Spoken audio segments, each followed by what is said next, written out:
Game 2 of our CBS doubleheader from the Coliseum in Los Angeles, where this afternoon the NFC East takes on the AFC West, the Giants of New York and the Los Angeles Raiders.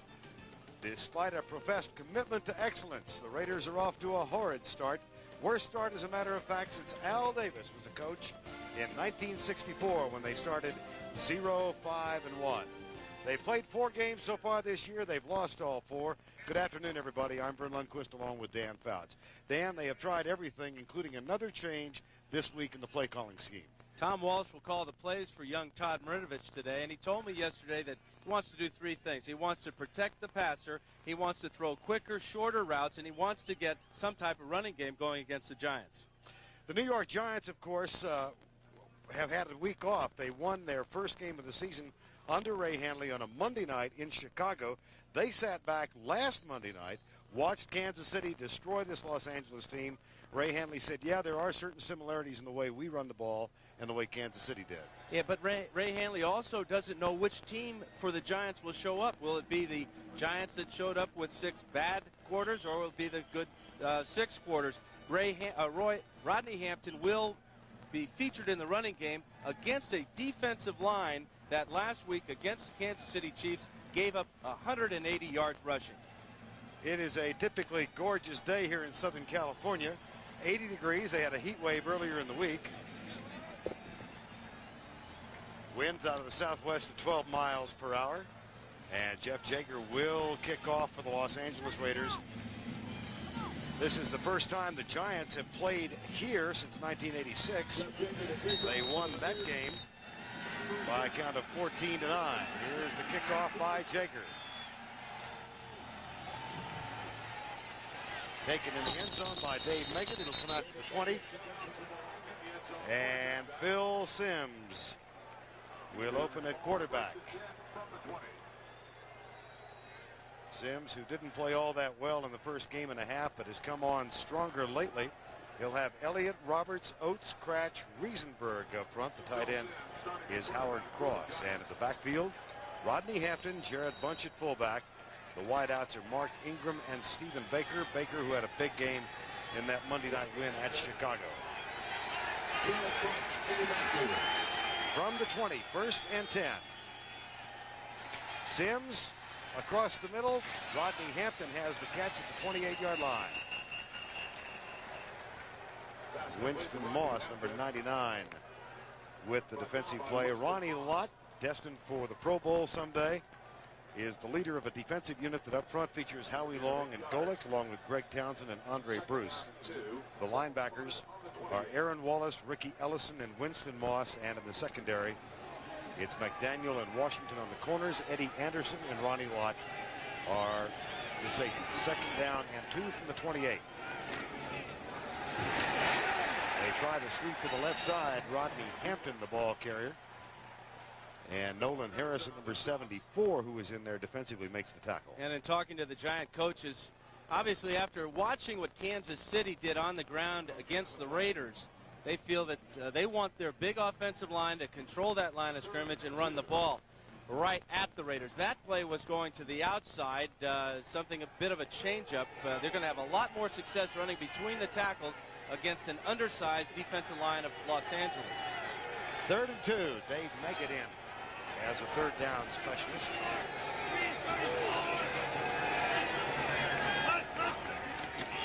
Meggett gets the handoff, and he's not going to get the 1st down. Aaron Wallace, number 51, puts the plug in the effort. And the Raiders hold defensively. They'll get the ball back. The Giants go 3 and out. And the Raiders told us that if they're going to win the game, obviously they've got to stop the run. First 2 plays, running plays for the Giants, gained about 1 yard. Sean Landeta, who's been mired in a bit of a slump. You can see that he's 5 yards below his average. He's had 1 block this year.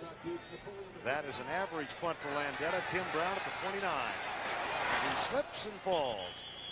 And the Raiders will take over at their own 34-yard line, a 42-yard punt, and 5 on the return. Todd Marinovich, who started 11 games at USC, started 4 for the Raiders. He's lost all 4, and he'll open at quarterback now in his 2nd year. Up front, it's Wilkerson and Wisniewski, Mosbar, Pete McElroy for Steve Wright, and Ethan Horton, who was a Pro Bowl tight end a year ago.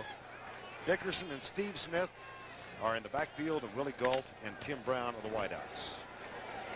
1st and 10, Los Angeles at their own 34-yard line.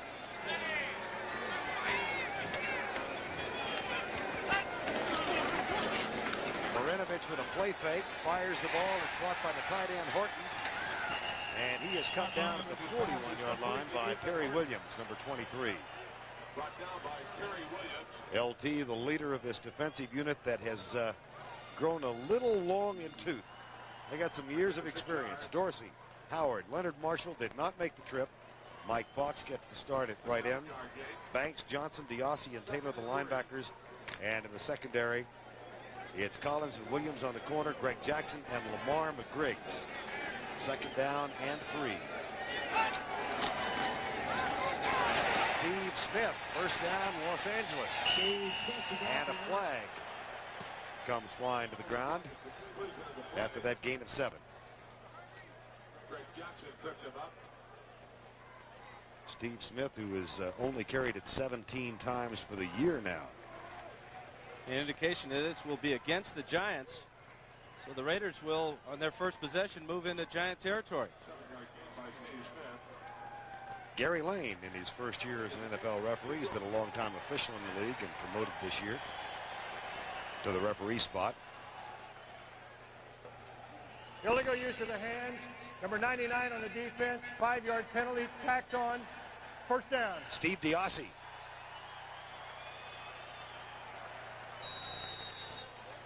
Some of you saw that Minnesota come from behind over Chicago. They were down 20-0. Atlanta defeats Green Bay, and New Orleans gives Detroit its 4th loss of the year. Double tight end set on 1st down.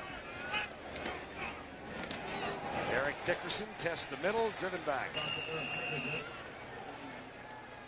We talked earlier about how Tom Walsh, the new play caller for the Raiders, wants to protect his passer. He says the first thing in their passing game is not so much the deep routes as everybody talks about, but they want to give Marinovich solid protection against this pass rush. Very concerned with the outside linebackers, and we saw on the first pass play by Marinovich, they rolled him out of the pocket to try to get away from that pressure. Well, they've made any number of changes. Marinovich took over from Jay Schrader 2 weeks ago. Here's Marinovich back and looking to his left. Finds his tight end, Andrew Glover. That's only the 3rd catch in 4 games plus a couple of minutes for Glover, and he gains 10 and a 1st down at the 34. But again, it was a quick drop, about a 5-step drop by Marinovich. Set that back foot, something he didn't do very well last week against that pass rush of the Chiefs, and he got rid of that ball in good fashion. Big 1st down. Art Shell in his 4th year. 1st and 10, Los Angeles. They lost at Denver, lost in overtime at Cincinnati, lost at home to Cleveland, and then the Monday night loss in Kansas City. Here's Dickerson dancing to the outside, losing ground. Lamar McGriggs, who was reinserted in the lineup for Everson Walls because, Ray Henley said, he's a better tackler. And we saw a pretty good example there. Dickerson, if he gets outside of McGriggs, he has a big gain down the sidelines, but at 210 pounds, 6'3", that's a big, strong safety and a good tackler, Lamar McGriggs. McGriggs started the season as a starter against 49ers. Gave way to Everson Walls in weeks 2 and 3, and then back in the lineup today. 2nd down and 15. Blitz. Marinovich caught by Tim Brown. Knocked down at the 28 in front of Mark Collins. One of the things Ray Henley said they are doing defensively, Dan, is more 5- and 6-man pass rushes. And what the Raiders want to do to combat that is they know that LT is going to be coming, so they want Marinovich to set up short and let LT just run around the backside of the pocket. Again, it's about a 5-step drop. Good job by Wilkerson extending his arms and pushing LT by the quarterback. Chatted with Todd Marinovich yesterday, and Dan said, do you have a safety valve, a guy you can always count on? He said, easy. Marcus Allen. Marcus Allen is in the lineup now. Marinovich pulls up, looks toward Marcus Allen, and misfires. And Marinovich might have hit his hand on a defensive lineman coming in. threw this ball very late and immediately grabbed for his left hand. And Jay Schrader obviously has not warmed up. He now gets up and grabs a football. Now, this happens very often. He hit his own man in the back of the helmet with his left hand. That's Wisniewski just doing a nice job of protecting the quarterback.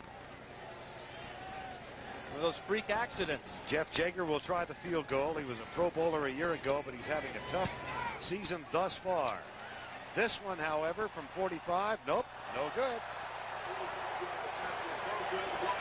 Jaeger is now 5 of 12. Marinovich is injured. Time has been called. July 1992. Oldsmobile goes further than any other car company to redefine quality.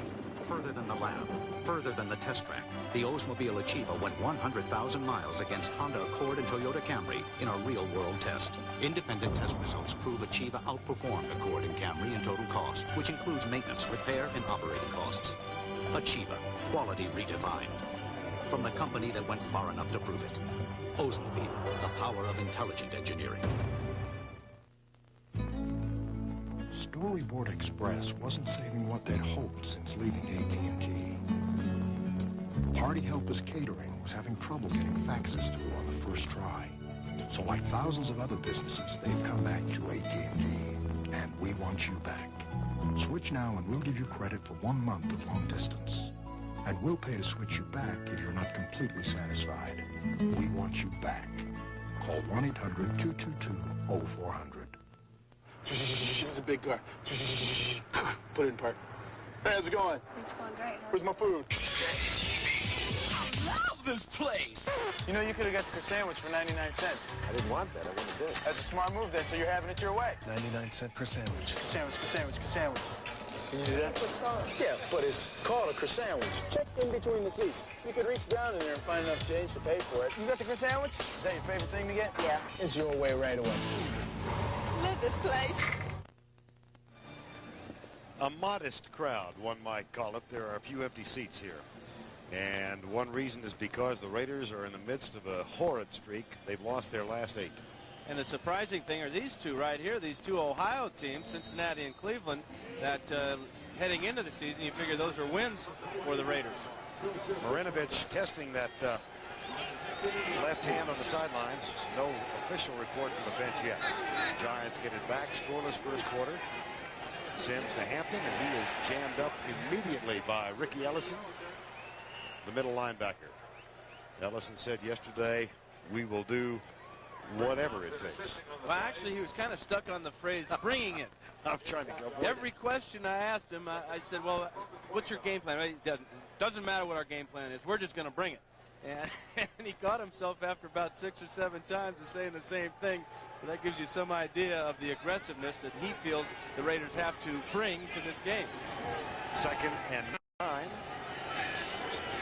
Slight cut on the hand of Marinovich is the report from the bench. Sims cut down.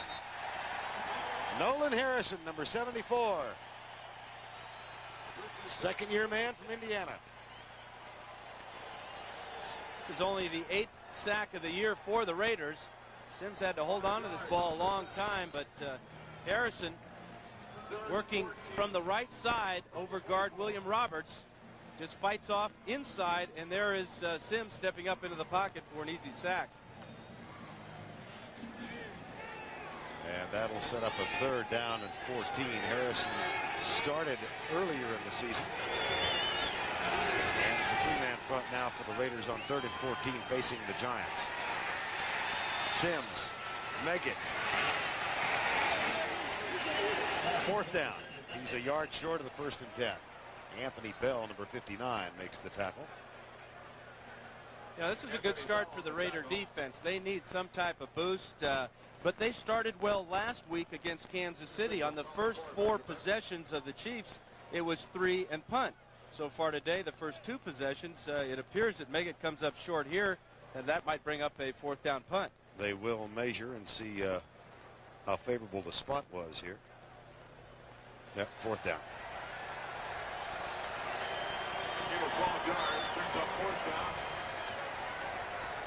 And Hanley sends Sean Landeta in the punting unit onto the field. It was interesting what Hanley said about the Raiders last week, as they were worn down in the fourth quarter.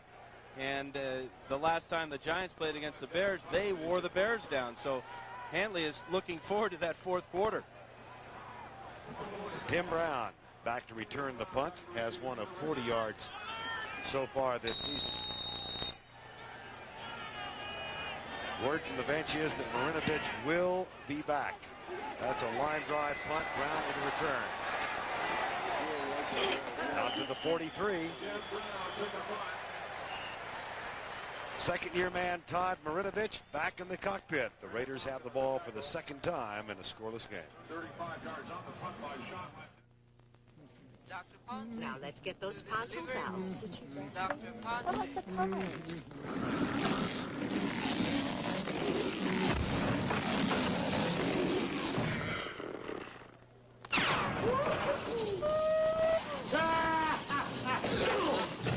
Here's your baby. Little Caesars Cheeser. 2 pizzas with extra cheese up to 3 toppings and free crazy bread for $8.98. Teaser. A noble warrior once advised, be vigilant against unfragrant perspiration. My ritual is Right Guard Sports Stick for maximum wetness protection. The best defense is not to offend. Right Guard Sports Stick. Anything less would be uncivilized. My car, it needs a brake job. Just my luck. My dealer makes appointments, so I'm stuck. You've got to take your car to Midas when your brakes go bad. Now is just the perfect time, so stop feeling sad. Get great brake values at Midas today.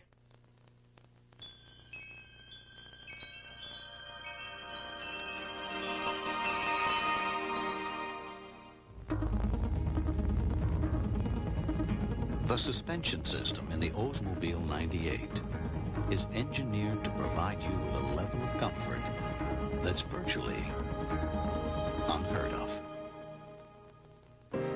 The 98 from Oldsmobile. The power of intelligent engineering. CBS Sports coverage of the National Football League is sponsored by Oldsmobile, the power of intelligent engineering. Little Caesars Pizza, where you always get 2 great pizzas for 1 low price. And by HP LaserJet printers. If it isn't a LaserJet, it's only a laser printer. Raiders get it on offense for the second time. Todd Marinovich is back in at quarterback. No score in the game. Los Angeles with the ball at their own 42.5-yard line. Thornton starts in motion. There's a fumble. Recovered by Marinovich. This is a Raider team that has given the ball away 15 times already this season. Now, you got to wonder if that hand is okay or not, because his left hand is on top, and that's where the ball will slap up and hit that sore hand.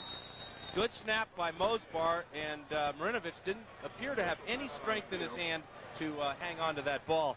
And now the trainer's going to come out and take a look at him, and I think he's going to get a seat on the bench, because although it's a slight cut on his hand, you know it's got to be bruised, because he hit his throwing hand on his own offensive guard, Steve Wisniewski's helmet. It happened on the last possession.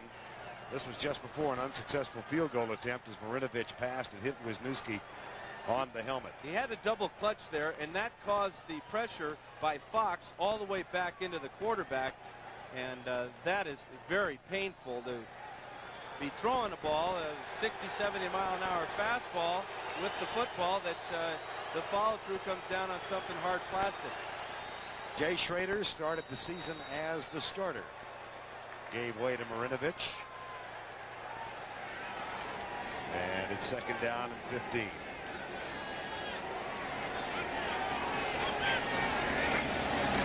Blitz. Schrader. Got it.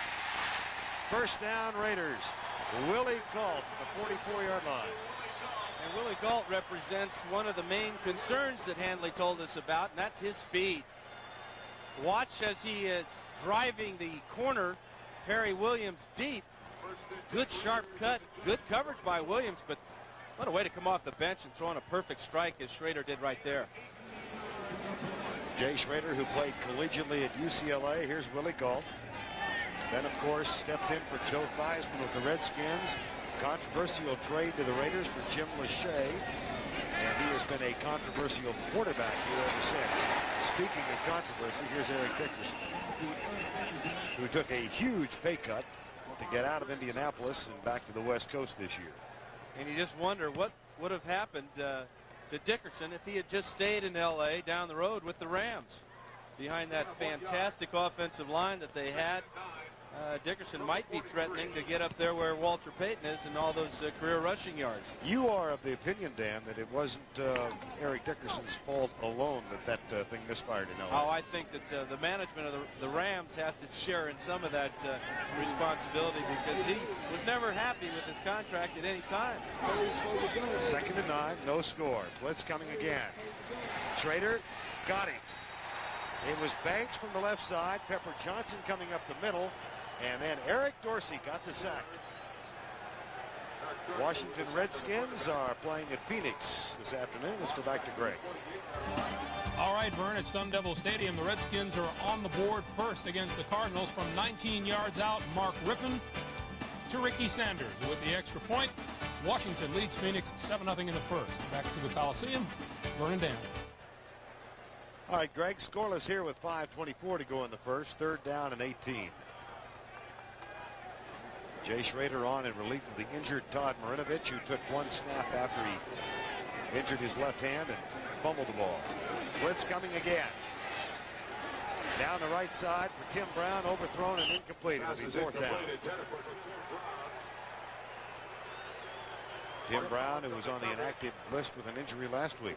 Yeah, he's got a sore left hamstring, and he believes he could have played last week, but because of the AstroTurf there in Kansas City, the coaches decided to hold him out. But the interesting thing to follow today is whether Brown will be able to make the entire game. He's also returning kicks for the Raiders, as well as running those streak patterns. Jeff Gossett will punt it deep to Dave Meggett, who the last time these two teams played had a 78-yard return for a touchdown. His first in the NFL. That one will not be returned. Might be the end of the day for Todd Marinovich. Injured left hand. Time has been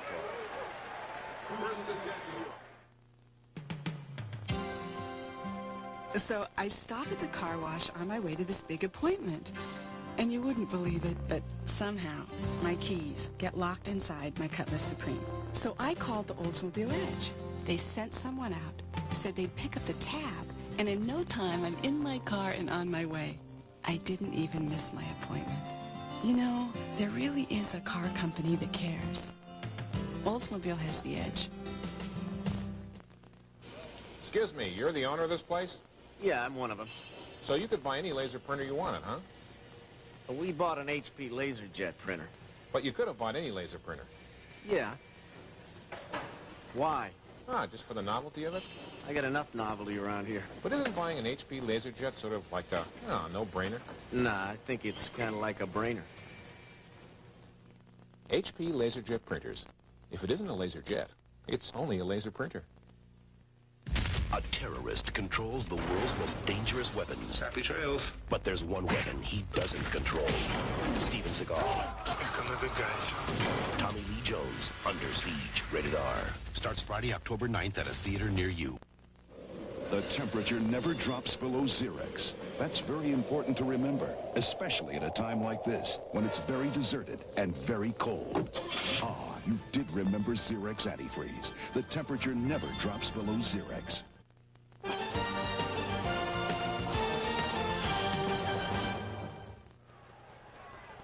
Just under 5 minutes remaining first quarter. Vern Lundquist and Dan Fouts at the Coliseum in Los Angeles. Phil Simms reinstalled as the starter at the beginning of the season. Been a contrast in games, hasn't it, Dan? Well, the key numbers, of course, are always the touchdowns and the interceptions. Simms is a great leader. That's probably his best asset.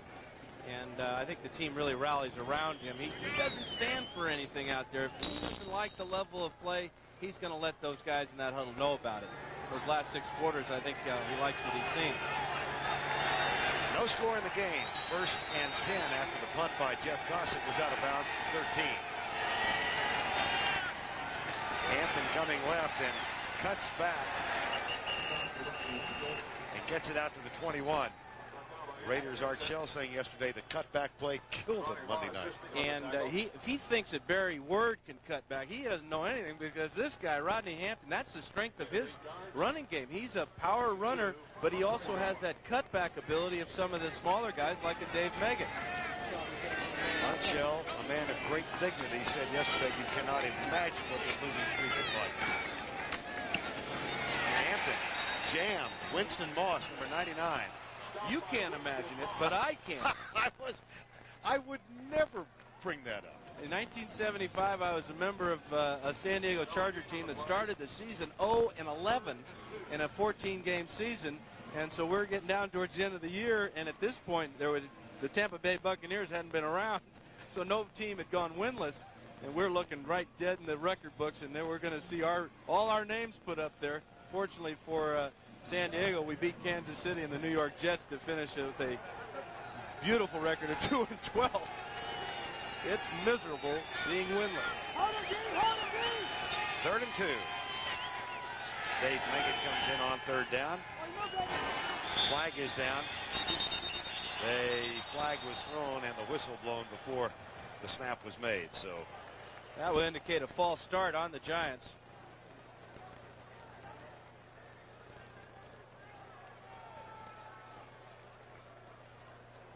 False start, offense, number 76 before the snap, 5-yard penalty, repeat 3rd down. Jumbo Elliott, the left tackle. And I know one thing, the cause of it wasn't crowd noise. Not in this place with this crowd. The guys I don't understand are the guys sitting in the end zone to our right. I've been in churches where there's been more noise. Well, there's the Mormon Tabernacle Choir gathered on the far side. Why wouldn't they pick a good seat? I mean, there's millions of them here. Because the security, they can't sneak into the better seats. They can't get lost in the crowd. 3rd and 7. Sims, not a scrambler. Pulls up, fires. 1st down. That one is at the 35-yard line. Mark Ingram, tackled by Terry McDaniel. Well, here's Ingram. Watch, he'll come down and across the middle. But the key to this play is Sims as he steps up into the pocket.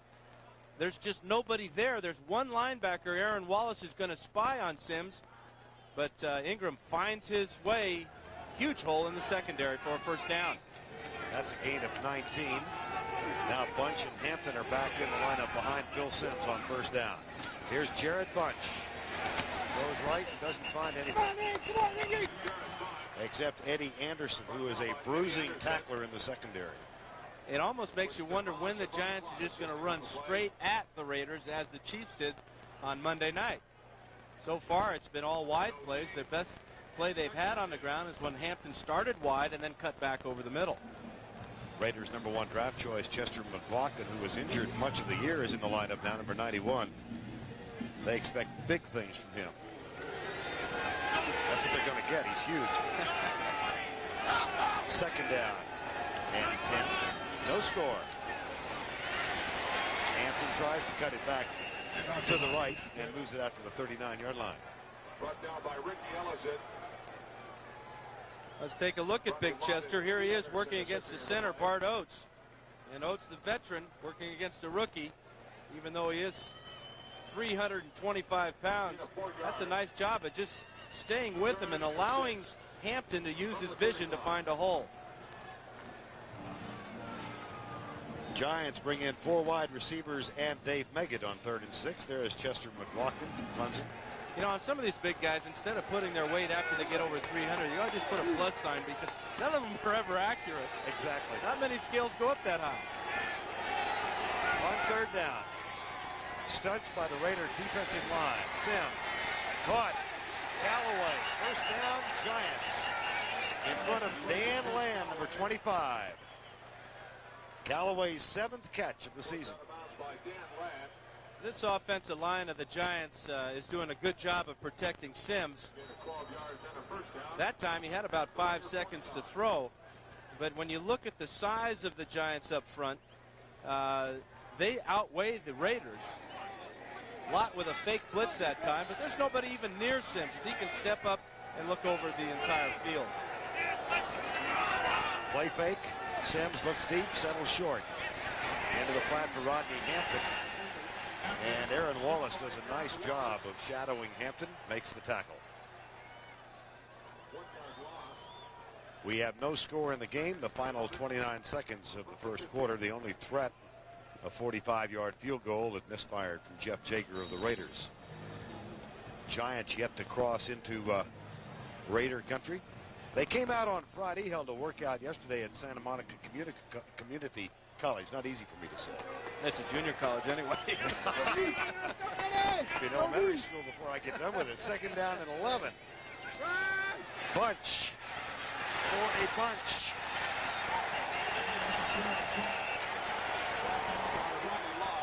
Ronnie Lott with the tackle. 17 is the gain. That is the end of the first quarter. The New York Giants and the Los Angeles Raiders scoreless before a few folks on a sunny Sunday afternoon.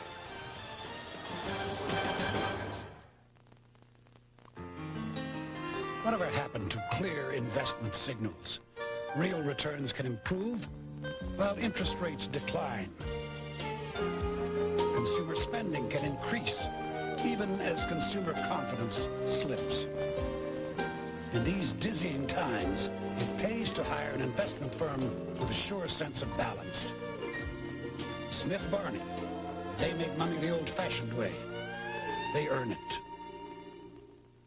July 1992. Oldsmobile goes further than any other car company to redefine quality. Further than the lab, further than the test track. The Oldsmobile Achieva went 100,000 miles against Honda Accord and Toyota Camry in a real-world test. Independent test results prove Achieva outperformed Accord and Camry in total cost, which includes maintenance, repair, and operating costs. Achieva, quality redefined. From the company that went far enough to prove it. Oldsmobile, the power of intelligent engineering. One of these engines was filled with Castrol Syntec, a new synthetic oil. The rest with conventional oils. They were then drained and started without oil to prove a point. You see, Syntec's unique molecular structure bonds to engine parts. Lab tests show it leaves a layer of protection far stronger than conventional oil. And if Syntec protects this well now, imagine if you leave it in. Castrol Syntec protects in ways other oils can't. The label says made in the USA, but these machine tools were made in Japan. They wouldn't pull a stunt like that. Oh, yes, they would, and it's all on 60 Minutes tonight. Finals in earlier this afternoon, and take a look at the Miami win over Buffalo.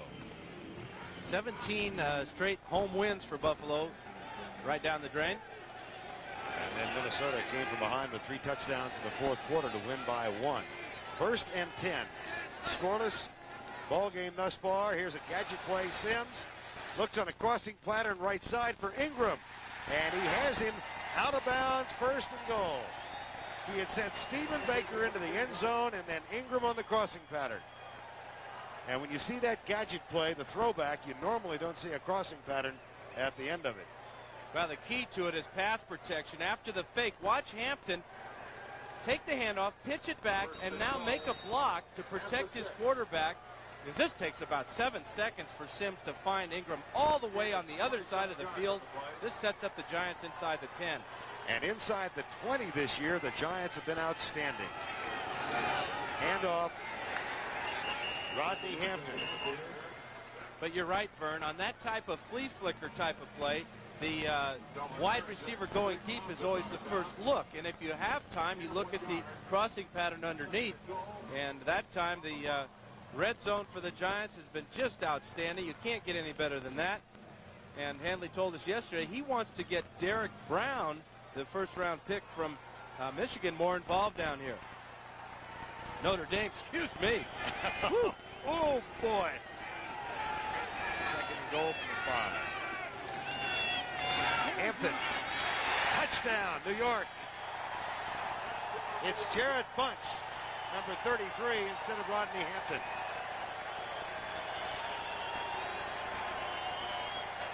And when you see linebackers and guys fixing their pads, those pads get knocked sideways sometimes when the big guys are pushing up front. That offensive line just blew the Raiders off that right side. Easy touchdown for big Jared Bunch. Now, he did go to Michigan. Yes, yeah. That's what you had in mind all along. It was very prescient of you. Matt Barr's extra point is up and good, so the New York Giants on a touchdown by Jared Bunch, his first running touchdown of the season, take a 7-0 lead.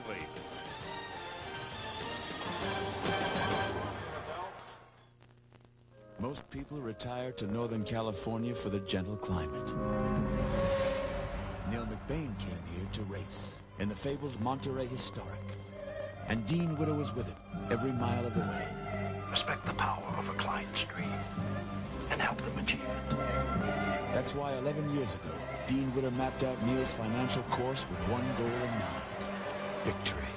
Dean Witter. We measure success one investor at a time.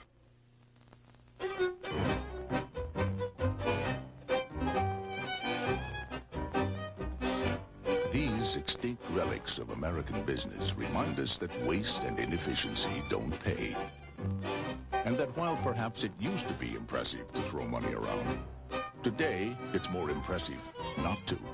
A timely reminder from the only company that guarantees 10:30 overnight delivery for up to 40% less, UPS. Guess what famous motor oil is changing its bottle from white to green? Here's a little hint. Quaker State, Quaker State, Quaker State, Quaker State, Quaker State is one tough motor oil. Quaker State, same tough oil, new green bottle. A Department of Energy study reveals that most American homes don't have enough insulation. And that means you. To find out what's right for your home, call Owens Corning at 1-800-GET-PINK. Tuesday night, the Pirates face the Braves. Wednesday night, the A's take on the Blue Jays. The battles of October begin with the League Championship Series on CBS. The key block is by Doug Riesenberg. Actually, it's 2 blocks in one. Watch as he comes down and takes Howie Long out of the play. And now he'll shift his attention to number 99, Winston Moss. And that's why Moss was adjusting his pads after that touchdown by Jared Bunch. Great play by Riesenberg. Napoleon McCallum grabs the kickoff and drops to one knee. Touchback. He'll come out to the 20. And the Los Angeles Raiders have fallen behind 7-0. They've got the ball when we return. Comfort in a 4-wheel drive. Amazing. I got a big crew and I need a lot of space. It makes me feel tall. It's tough but refined. Kind of like me. It's got it all. Why do more people find themselves in a Ford Explorer than any other vehicle in its class? For as many reasons as there are explorers. Finders keepers. Find yourself in an Explorer. Have you driven a Ford lately? Perspiration's okay when you're playing tennis, but not when you're close. If a guy smells, it's such a turn-off. Get a little closer with Arid, the anti-odor antiperspirant that helps keep you extra, extra dry. Yeah, I trust Arid. Ace is a place for helpful hardware folks at Best Buys like these. This Ace 24-inch poly lawn rake is only $3.99, and the 25-foot Ace tape rule is just $6.88. Ace Best Buy. Another reason Ace is the place. For you. Slowing down, that ain't you. No, that's not you. Easy drinking beer, that silver bullet smooth. Know where it's coming from, setting the mood, the pure taste of the Rockies and silver bullet smooth. Make the move, Coors Lights, silver bullet smooth. This game summary is sponsored by Coors Light. Earlier, Todd Marinovich injured his left hand when he hit his teammate Steve Wisniewski, but should be coming back into the lineup. The Giants have run on the Raiders, and they rushed for a touchdown that put them on top 7-0. Raiders have the ball now at their own 20. You worry about this type of injury, whether he'll break a bone or something. but Marinovich never did go to the locker room for x-rays, so apparently he's feeling better. First down and 10 from the 20.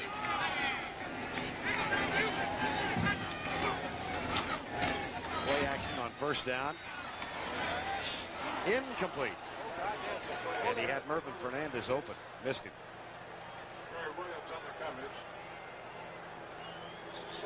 Mervin Fernandez, who was a starter earlier in the season, demoted after a loss. Gave way to Tim Brown. Marinovich, who was on the bench earlier, demoted, or rather came in for Jay Schrader.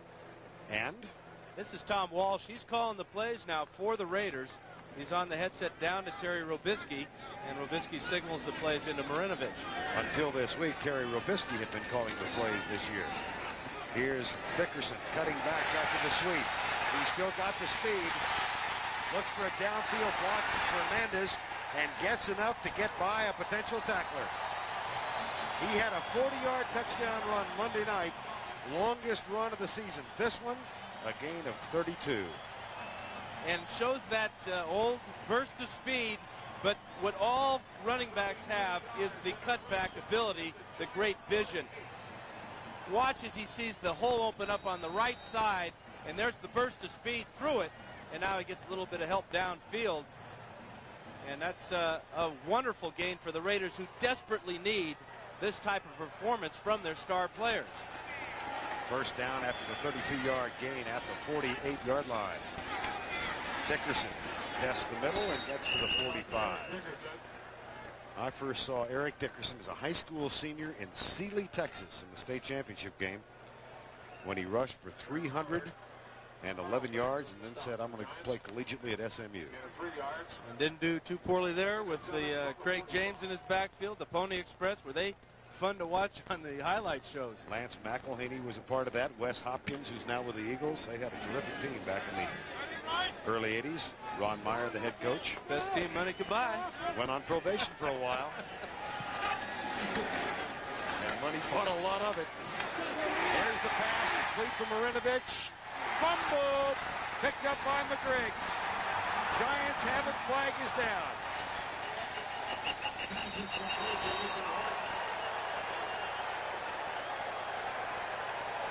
And it's going to be a post-possession infraction, I'm sure. Yeah, I think they're going to be clipping against the Raiders, or against the Giants on the return. But it will be Giant ball. McGriggs picked up the fumble. Brought down by Willie Gall. It's like Ray spilled some paint on his shirt.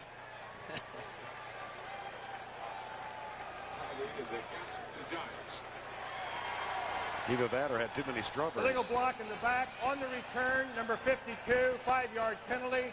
First down. The foul is on Pepper Johnson. This is the 8th fumble of the year for the Raiders. The shot by McGriggs.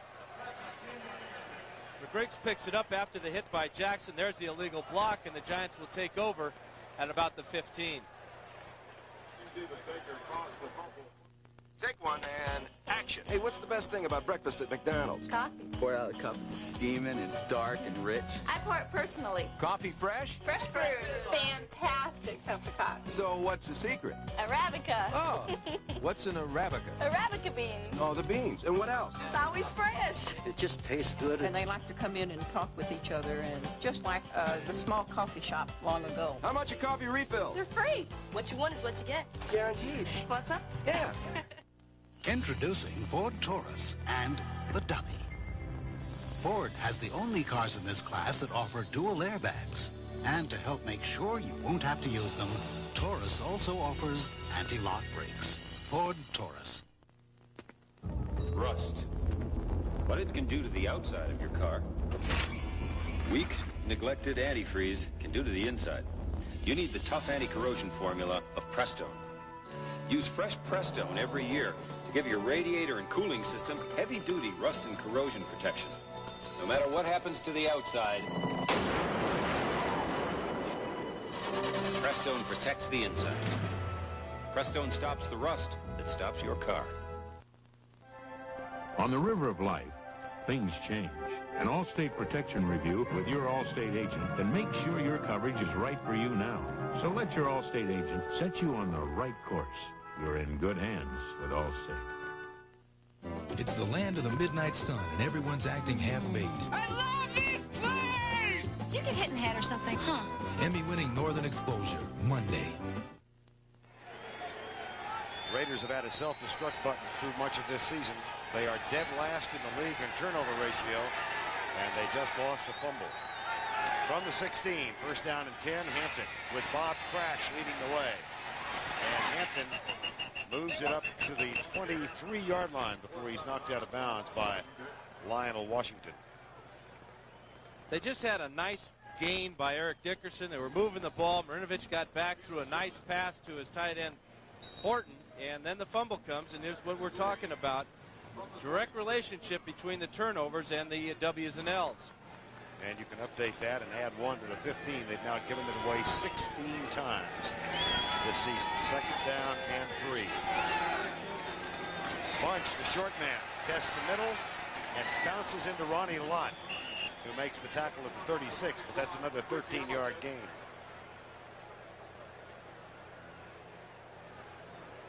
Let's watch Riesenberg so far. He's having an all-pro day as he takes Howie Long, an all-pro who wants to shoot that inside gap. And that's an indication that Long feels that he's undersized. He's always had to rely on his quickness. That time he tried to beat Riesenberg to the inside, and that exposed a huge hole on the right side. First down and 10. Sims is 6 for 6. Make it 7 for 7. And the catch is made in front of Lionel Washington by Mark Ingram, who had only 5 coming in. Miami wins big in Buffalo, and Minnesota comes from behind to defeat Chicago. Indianapolis with Jeff George back. Beat the Bucks.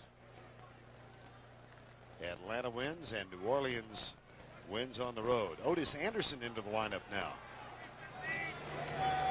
In his 14th year in the National Football League. Otis gets the handoff.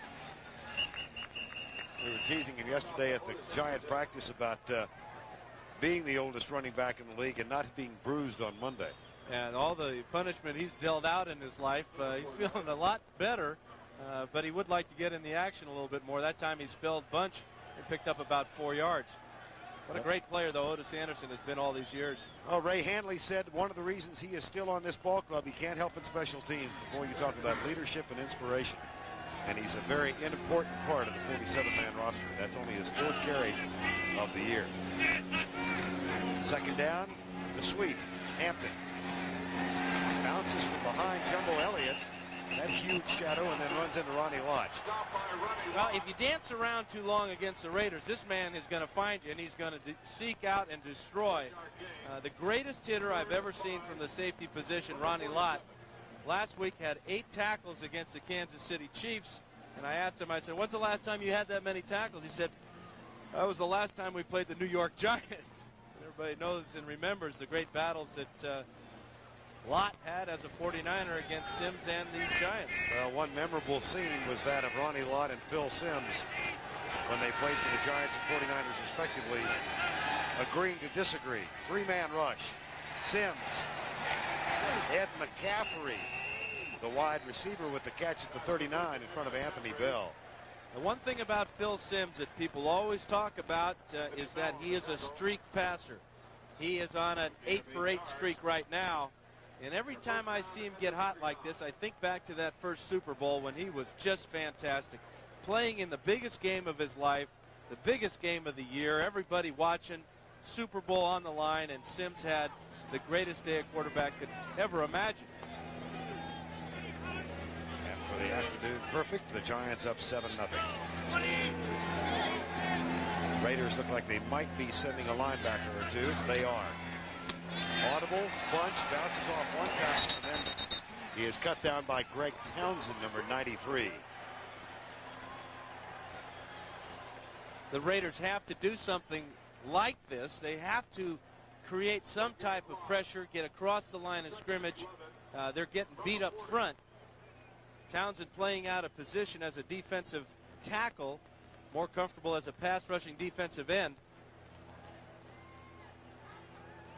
Second down and 11. Touchdown scored by Jared Bunch early in this quarter, 7-0. That's the score. The Giants lead it, and they have the ball at the Raider 40-yard line. Blitz again. Sims, good protection. There'll be a holding call. Mark Ingram with a big catch, but bring this one back.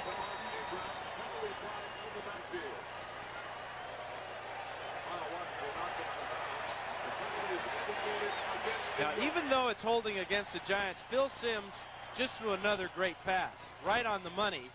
And I know he's upset that the play doesn't count and that there's going to be a penalty, but he's got to be feeling awfully good about his own ability to throw strikes.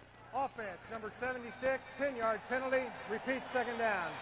And I've never known any quarterback that would get upset with any of these big guys up front for a holding call. Much rather have that penalty than to take a hit in the pocket. Self-protection. That's Jumbo Elliott, and that wipes out a 24-yard gain.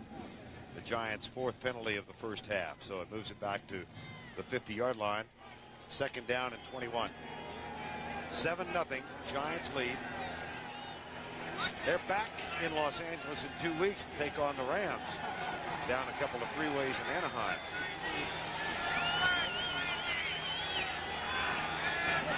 Trying to go 2-2 for the year. Delay of game call. That'll cost him 5 more. And Phil taking responsibility and blame for it. You saw the Raiders jam the line of scrimmage. Lott was standing right up in there, probably talking to Phil across the line of scrimmage, but Phil apparently was wanting to change the play with some type of audible and just ran out of time. So 2 penalties in a row set the Giants way back. Second down and 26.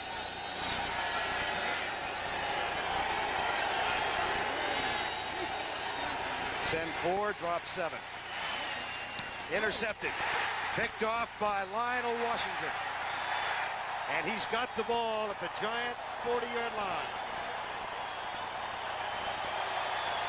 That is only the 3rd pass interception of the season for the Raiders.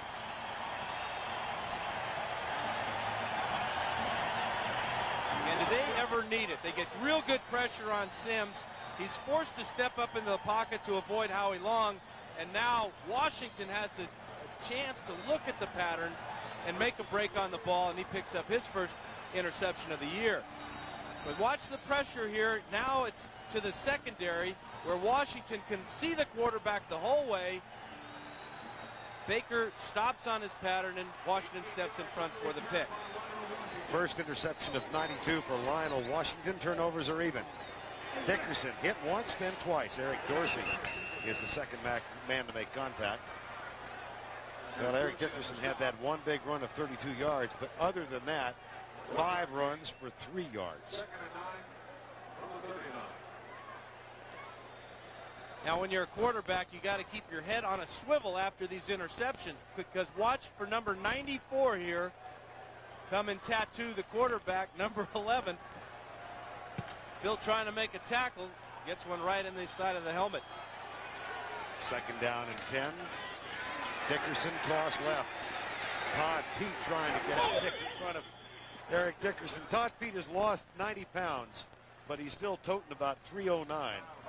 And that was about 9 too many that time.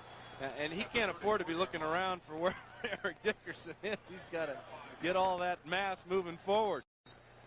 Todd, who played for the Phoenix Cardinals for a long time, had really what amounts to an eating disorder, and I don't mean to make light of that. He went to the Duke Medical Center and went on a medical diet at Duke University and did lose 100 pounds. So he really is svelte and is to be congratulated. Yeah, it's a heck of an accomplishment. Can you imagine 100 pounds?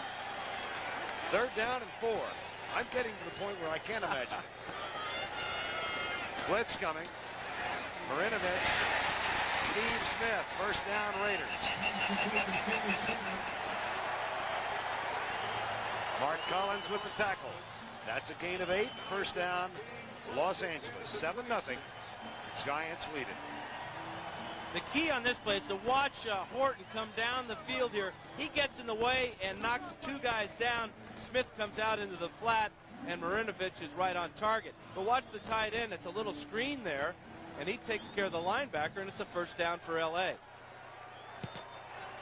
First down and 10. Come on, Jimmy. Come on, Jimmy. We've got 5:22 to go. First half play. Raiders trail by 7. Blitz coming again. Marinovich dropped. Mike Fox. A flag is down back at the 11-yard line. Deep in the secondary. You might think it's against the Giants secondary here. Oh, they're going to wave it off. There was illegal contact on the play, but the quarterback was out of the pocket and sacked, no foul. Well, he wasn't that far out of the pocket. He had stepped up and was looking to run, got tackled before he could get started. Interesting call by the officials there. I guess once he is out of the pocket, he loses protection and he becomes a runner. Now, that's what they always thought of you as. Well, I don't know if they could think about that because I never got out of the pocket unless I was heading to the sidelines to get some water or something. Second down and 16. 7-0 ball game. Marinovich looking deep all the way. Willie Gault just tipped away. Oh, Perry Williams. Ray Handley said, I'm afraid of their speed, and Perry Williams saved 6. Perry Williams must have a tremendous amount of speed for himself. The catch up here, the great fake by the Raiders. This play was the big 32-yarder where they fake it to Dickerson, and now the ball is well thrown. Marinovich thinks he has it. Gault thinks he has it, but Perry Williams knocks it away with the left hand at the last instant. What a play. 3rd and 16, 7-0. Giants lead, 4-man rush.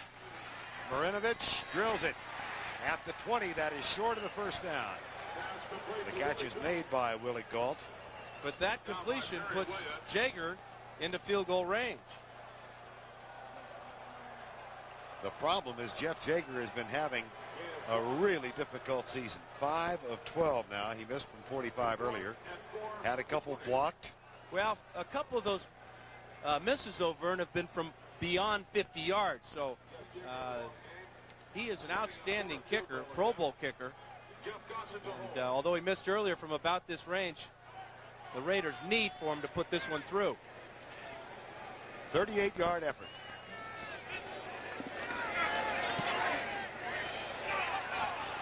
Nope. He hooked one from 48 Monday night.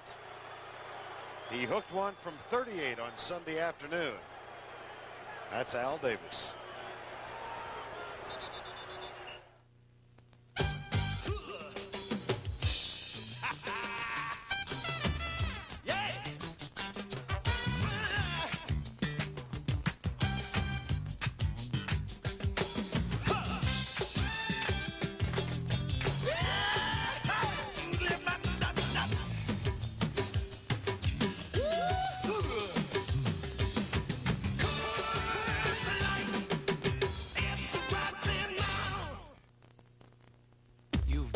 Streets 1,000 times.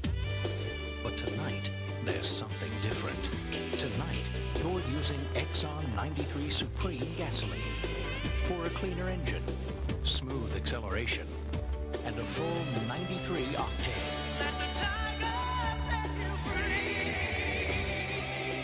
Rely on Exxon Supreme.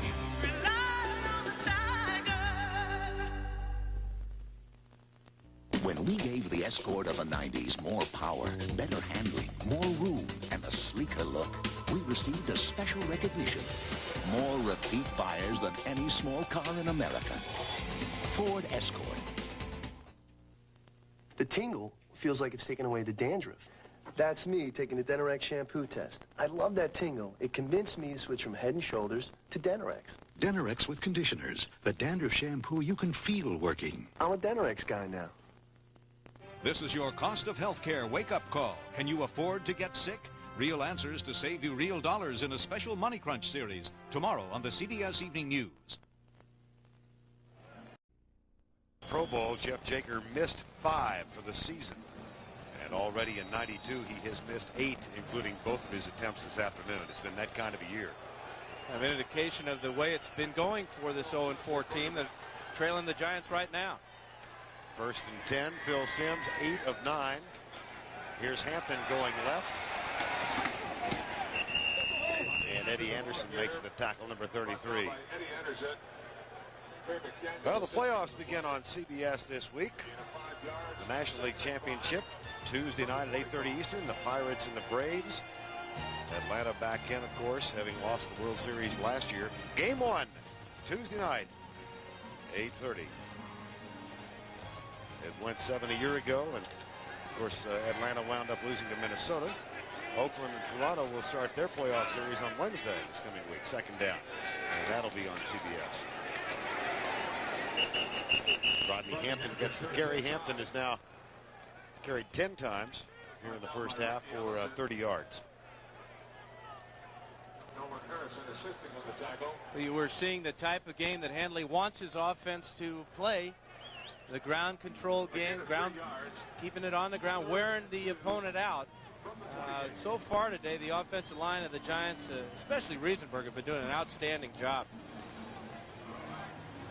Rams and 49ers are tied. Washington rolling over Phoenix as expected. And David Treadwell just kicked the field goal to make it 7-3 Kansas City. They make it in on 3rd down and 2. Timeout. 2 minutes and 33 seconds remaining in the first half. Giants lead by 7. They've got a 3rd and 2 when we come back. I ran into David Perry over the weekend. I haven't thought about him since he retired. He sure ain't living like he used to. Is that what we have to look forward to? Actually, when I started with the company, I talked to my broker at Payne Weber. He felt that our retirement plan wouldn't be enough, so we decided I should be putting some money aside. How do you even know about our plan? He asked.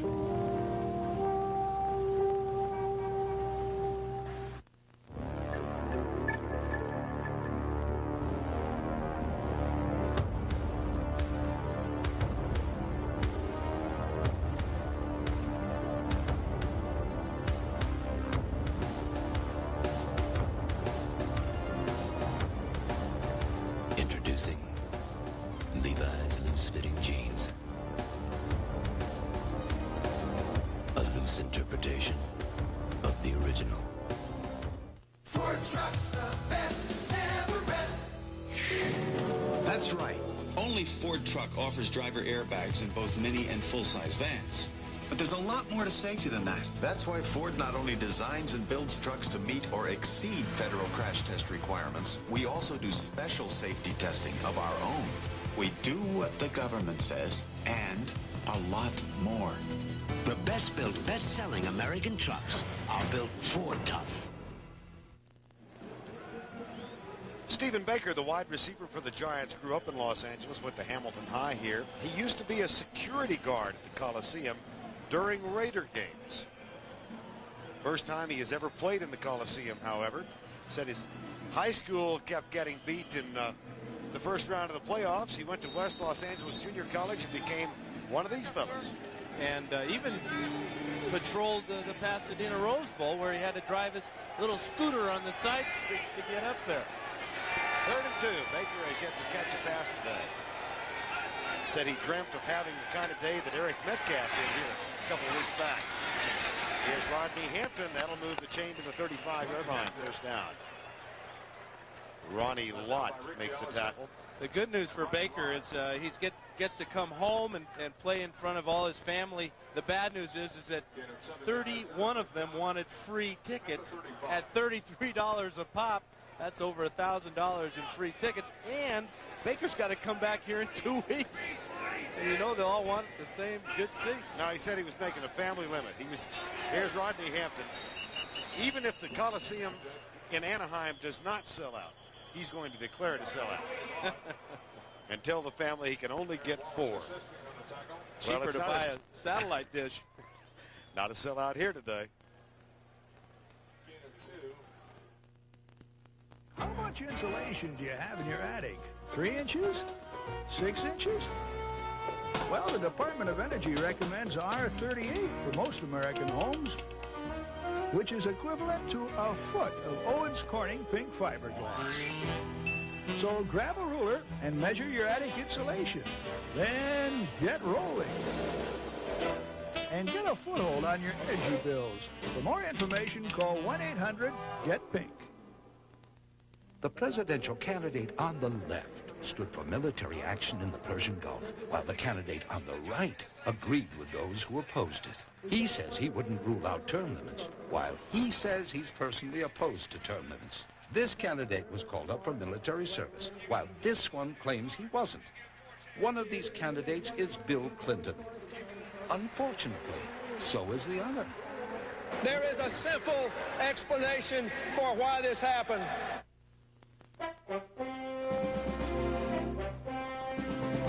Only Delta gives you more flights from over here to over there.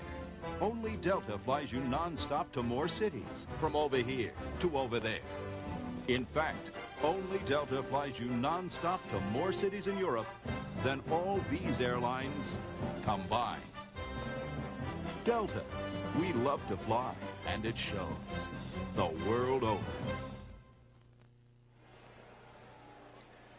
Coliseum in Los Angeles, 1:56 to go. First half of play. Giants leading 7-0, and they've got a second down and 8. And they have 2 timeouts remaining, and Sims, to get Barr in within 50 yards of a field goal, needs about 30 yards here. Baker goes left against Lionel Washington. Ed McCaffrey and Mark Ingram are to the right side. Sims up in the pocket, across the middle to the 43-yard line. The catch is made by Mark Ingram. And Torin Dorn, number 46, makes the tackle. See Ingram getting up, shaking his head. Dorn with a real strong tackle there. Ingram had only 5 catches coming into the ballgame. Well, he might have had a few more against the Bears, but he spent most of the game on the bench after getting tossed for throwing an elbow. And injured against the Cowboys prior to that. Bill Sims, 10 of 11 for 112. Third down and 1.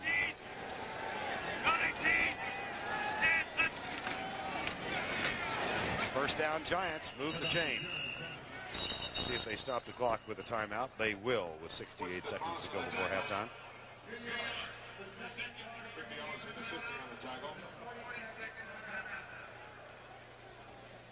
That's one thing the Giants have done very well this year, is converting on third downs. They're over 40%, which is puts them among the leaders in the league. But when you have a big fullback like Bunch, you got to give him the ball and get him behind that big offensive line. Well, the Giants trying to go 2-2 and keep pace with the Cowboys in Philadelphia. They play on Monday night, and then next Sunday on CBS, the Philadelphia Eagles travel to Kansas City. Dan and I will be in Kansas City for that game. 49ers are in New England, and Phoenix against the New York Giants. Atlanta will be at Miami. So check local listings for the game in your area. Giants win here today. They go 2-2, back home against Phoenix, and then back out here against the Rams. They could be looking, Dan, at a 5-2 record 7 games in. And then they get the Seahawks in New York. So the schedule does soften up a bit here for the Giants. The Giant team blown out 31-14 by the 49ers. They came back to lose 34-28 to the Cowboys, having been down 34-0. 3-man rush. Sims protection. McCaffrey with the catch. He's at the 48. And a flag is thrown. This may be unnecessary roughness against the Los Angeles Raiders. Absolutely. A late hit. McCaffrey was stood up by a couple of Raiders, and then a late shot gets the flag. Unnecessary roughness on the defense. Number 59, 15-yard penalty. Going to get Anthony Bell for it. And one of the Raiders' mottos is pride and poise. Well, this is losing your poise. Taking a cheap shot right there. The whistles had already blown because McCaffrey obviously wasn't going anywhere. The bad thing for the Raiders now is that this puts the Giants in field goal range. Talking with Art Shell about his sideline demeanor yesterday and how he keeps his composure. He said, one thing I have learned, panic is contagious. And he tries to stay poised even if all about him is in chaos. First down and 10. That could be a hugely significant penalty. Sims wide open. Stephen Baker crossing pattern. First and goal. His first catch in the Coliseum. And it comes before 31 members of his immediate family. And you can hear them all cheering, too. They all got great seats. Great job by Baker trying to live up to his nickname of the touchdown maker. The protection's outstanding for Sims. It's a deep crossing route for Baker. But watch as after he catches the ball, he'll turn it up and dive to get down near the end zone. Phil Sims had his team at the line of scrimmage, and then he realized that his backs were in the wrong alignment. He had to use a timeout. He was angry when he was forced to call it. Jared Bunch was lined up in the wrong position. And the angry thing for Sims is that that's his last time out of the first half. So if the Giants don't succeed in getting in from the 1-yard line here on the first play, they're going to have to hustle back to the line of scrimmage.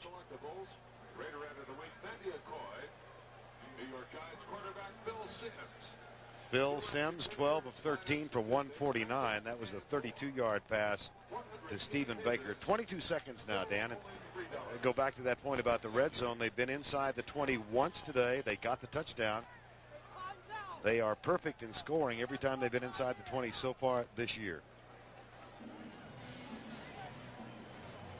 This is what I love to see from a receiver, realizing where he is on the field and finding just a little gap. Took off from about the 7-yard line and dove all the way to the 1. Now the Los Angeles Raiders call timeout. Well, what the Giants did there is they went to the sidelines and they changed personnel. And the Raiders were still stuck with their goal line defense. Shell saw it, called timeout. They want to try to match up personnel here. 22 seconds to go before halftime. Coming up at the half, Greg and Terry with scores and highlights and the latest information from around the league. I can't wait to see the highlights again of that Minnesota come from behind over Chicago. They score 21 unanswered points and win that one 21-20. One would kind of wonder about the stamina of the Bears against the Giants. They looked absolutely worn out at the end of the game, that fourth quarter. And now to give up all those points in the fourth quarter to Minnesota, that's really has to have Ditka's attention there. Vikings go to 4-1. And Tampa Bay loses its second of the season. And now we're set to go back. This Raider defense. And now the Giants changed their personnel again, took their wide receivers out of the game. So we're seeing a chess match now between Handley and Shell. Derek Brown is tight to the left. He's in motion now. Flag is down. And this will come back. It happened before the snap. Well, this has been kind of a disorganized couple of minutes. Encroachment defense, number 42 before the snap. Please reset the clock to 22 seconds. Ronnie Lott. Well, Lott knows he has to make something happen. He has to get across the line of scrimmage, get his silver helmet somewhere near the ball, and pop it loose. The Raiders can't afford to go down 14-0 here to the Giants, who appear to get stronger as the game goes on. Ronnie Lott got his 60th career interception in the Monday night loss. We were chatting with Everson Walls yesterday, who has 55 in his career. And he said, didn't that make you sick watching him catch that? They've been chasing each other for the duration of their careers. First and goal. Hampton, no. They will have to hurry. Clock is down to 15 seconds. The referees are going to stop the clock because they see the Raiders just laying on top of Hampton. You see Jones there and Ellison.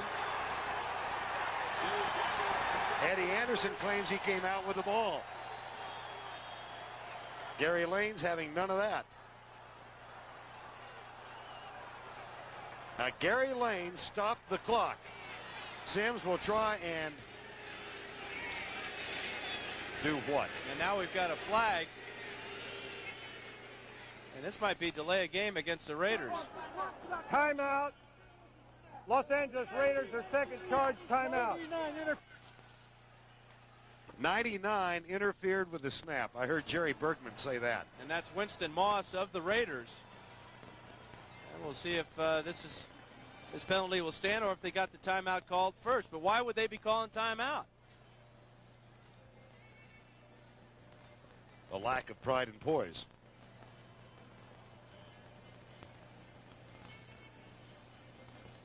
Jerry Bergman, you could hear him say to Gary Lane, 99 interfered with the snap. Now here's Gary Lane. Interference with the snap on the defense, half the distance to the goal line, first down. Well, he didn't identify Winston Moss, but that's who it was. Yeah, and I'm not sure why the Raiders called timeout there. All this does is give the Giants a chance to go back to the huddle and get a good play called. They only have about 6 inches to go for the touchdown. Somebody made a big mistake in that Raider defense by calling that timeout. Now, what do you do with your out of timeouts, 15 seconds to go? When you're this close and you have running backs such as Bunch and Hampton, you give them the ball and just power it in. Another timeout was called, or so indicated by the Raiders.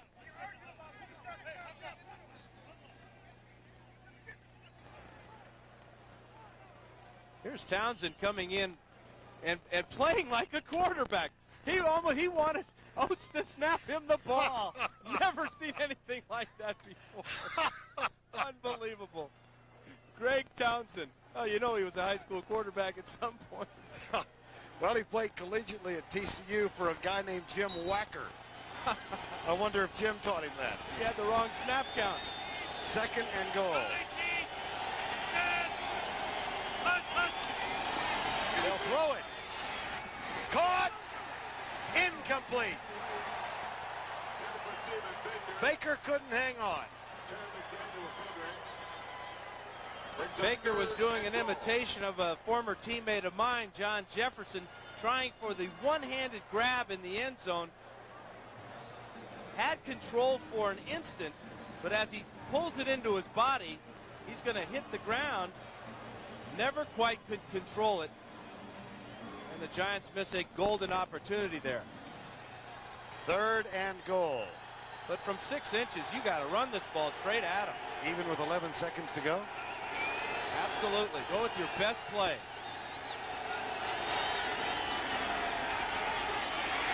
Maybe that was the best play. Flag is down.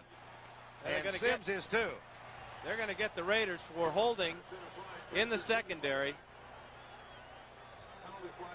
But see how much that one penalty where Sims had to call timeout after Baker got the ball down to the 1 yard line. There was some confusion. Sims had to call the last timeout, and that may have ended up costing New York a touchdown because it certainly altered the play selection of the Giants.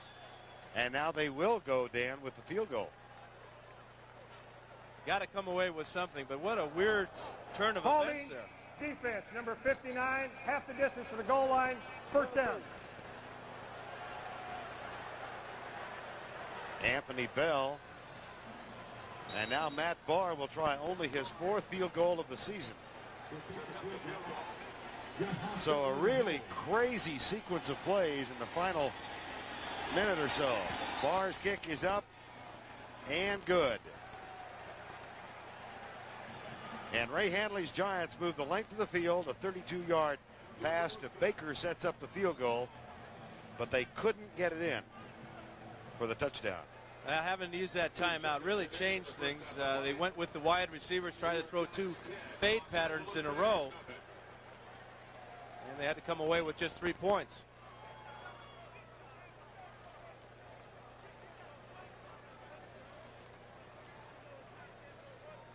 $79 yards in 10 plays for the New York Giants. And that was a good 2-minute drive engineered by Phil Sims. Good pass protection. That offensive line just controlling the line of scrimmage for New York. And 2 seconds to go before the halftime break. Sims 12 of 14 for 149.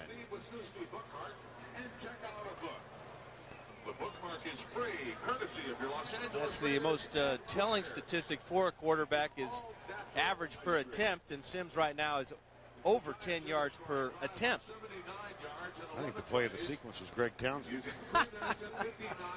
If that doesn't make all the highlight shows, I don't know what will. Kind of a heads-up move, you know. You never know. Oates, he doesn't know whose hands are back there. Napoleon McCallum back to return the punt. 79 yards on the drive in 10 plays, and Barr with an 18-yard field goal. Squib kick. Taken by Dan Turk, and he is down at the 33-yard line. That is the end of the first half with our score. The New York Giants 10, the Los Angeles Raiders 0. Greg and Terry coming up.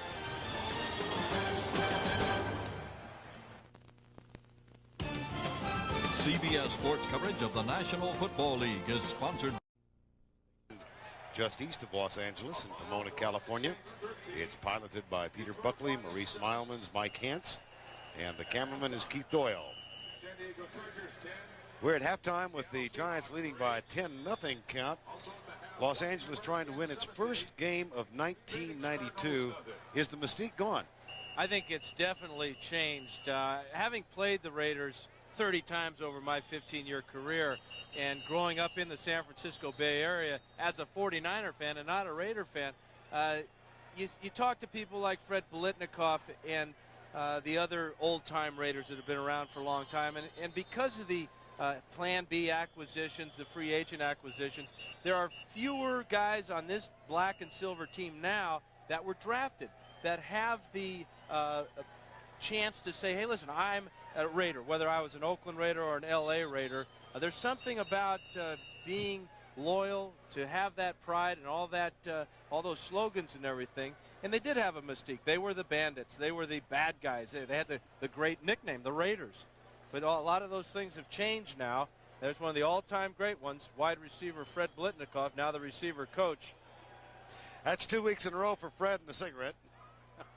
Got him Monday night and got him today. Well, that's not hard to do. He's got one going most of the time.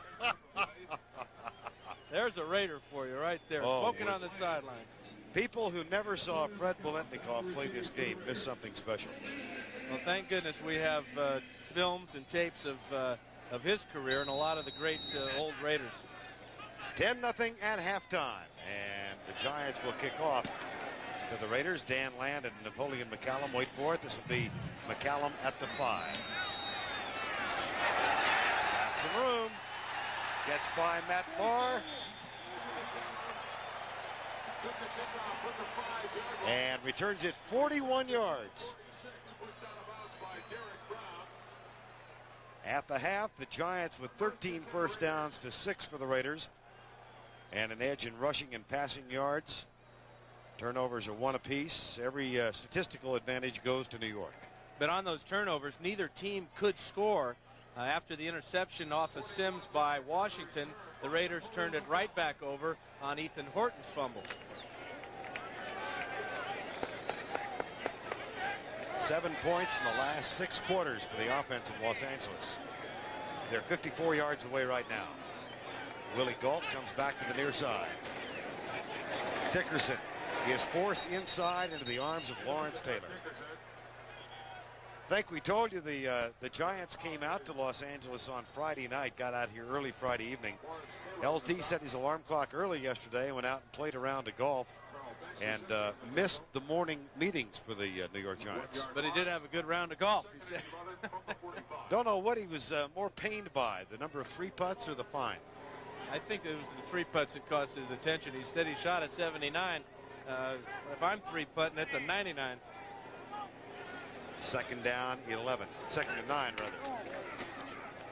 Marinovich flips it incomplete.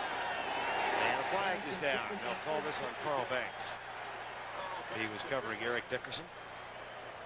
Penalty flag on the play.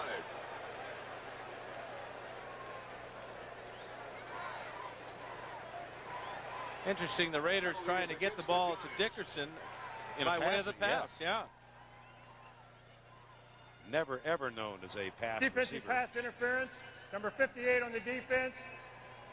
First down. That roll out of the backfield for the Raiders, of course, dominated by Marcus Allen, who is one of the great pass-catching backs ever to play the game.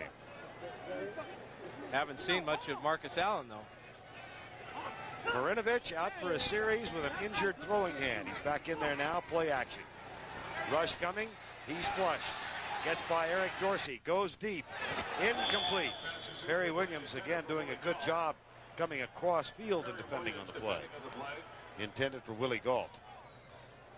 Getting back to what you talked about, Marinovich's relationship with Marcus Allen, I asked him, you know, every quarterback has one guy on the team when he's back to pass can really count on. We like to call him the security blanket. In San Diego, I had guys like Charlie Joyner and Kellen Winslow. Marcus Allen is that to Todd Marinovich. Both went to SC, and Marinovich calls Marcus the best player he's ever played with. Second down and 10. Marinovich just does get rid of it this time, facing pressure. He was going down as he let it go for Willie Gault, and Lamar McGriggs was defending on the play. Again, this is Tom Walsh, the new play caller for the Raiders, standing up in the back of the booth here. And so far, it hasn't changed the way the Raiders have scored or moved the ball. They're just not getting it done. There is Terry Robisky, who was until last week in charge of calling the plays. And Marcus Allen has come in now, replacing Eric Dickerson. Third down. Here comes Lawrence Taylor. There goes Marinovich. And he's going to be close for the first down. It appears that he's going to be maybe a half yard short. And might Art Shell and the Raiders go for it on fourth down. Well, he's sending in Eric Dickerson and Andrew Glover, the reserve tight end. Now David Jones. So these 20,000 or so here at the Coliseum have You're being generous. Raised their voice and said, go for it. And Shell says, why not? Down 10-0. We've lost 4 in a row. We got to get something going. Now Dickerson comes out. 4th and 1. And Marcus Allen is in the backfield.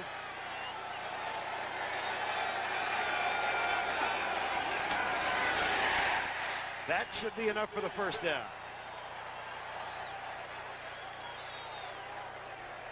First down, Raiders. You know, you talk about great players, and Marcus Allen is a great player because of the unselfish attitude. Watch as he takes Diassi out of the way and allows the big fullback Steve Smith to go over the top, pick up the first down. A real class act. Marcus Allen catching the ball out of the backfield, playing very limited now, but still a real team player. First down and 10 Raiders. They trail 10-0. 12:22 to go. Here's the toss to Dickerson. He comes left and is knocked down as a flag goes down as well. Steve Diassi, a part of the tackle. Carl Banks. And a Giant is down at the 40-yard line. That's Diassi, who's a little slow getting up. Penalty is against the Raiders. Penalty against Los Angeles. And this is what's driving Shell nuts. Remember early in the first half. Holding, 76 on the offense. 10-yard penalty. Repeat, first down. Early in the first half, Dickerson gets the 32-yarder. The very next play, Horton fumbles. Now Shell goes for it on 4th and 1. They pick up the first down. They're trying to get some momentum going, something positive happening. The very next play, they get a holding call. That's why they're 0-4. And the struggle continues. 12:05 remaining. First down and 20. Marinovich. 4-man rush. Screen pass right side for Smith. He gets a heck of a block, and he's got some room. He's to the 32-yard line. My goodness, what a block he got by Wisniewski, I believe it was, to set him free. Well, here's Wisniewski right here, and he's going to get out on the screen. This is a perfect call by Tom Walsh. First down and a lot of yardage. Here's Wisniewski, 76, and he just crushes Lawrence Taylor out of the way, and Smith has a big gain, slows down for Mosbar, and that brings up 2nd and short. Second down and 1, a gain of 19, 10-0. Giants lead it. Dickerson inside the 30. They'll move the chain, pick up the first down. Yeah, if Art Shell and these Raiders have any chance of winning, they've got to score a touchdown on this possession. Start of the second half, they got a good return from McCallum, put them in good starting field position. They've converted on a 4th and short, and now they pick up a first down after a penalty on first down, and that set them way back. Did I see that last score correctly? Did I see San Diego leading Seattle 17-3? Stop the presses. There's Todd Pete, Don Mosbar. First down and 10 Raiders. They trail by 10. Marinovich, good downfield coverage that time, and he finds his tight end, Ethan Horton. And Horton has the ball at the 22-yard line. Steve Diassi with the tackle. Steve Diassi on the tackle. Marinovich shows a lot of poise here and gives us an indication of the type of athlete he is. Watch as he feels the pressure. He's going to slide backwards, backpedal a little bit here. Sees his receiver and now just gives him a nice soft touch.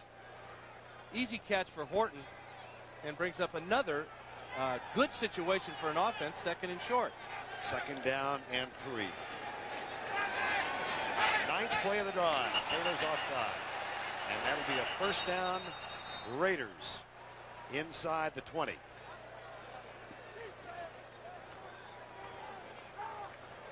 Encroachment, defense, number 56, before the snap, 5-yard penalty, first down.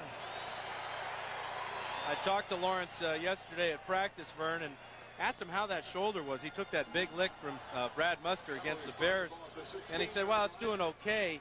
And I said, I'm sorry, big fella, I didn't have any sympathy for you at all after all the bruises you put on my body.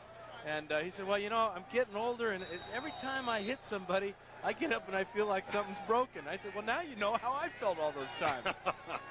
No sympathy for LT from me. No. First down and 10. 10-0. Opening drive, second half. Marinovich again with time. Nickerson with what is for him a very rare occasion, a catch. That's just his 3rd on the year. But you were seeing the difference in the Raider pass offense. Again, it's a shorter set for Marinovich.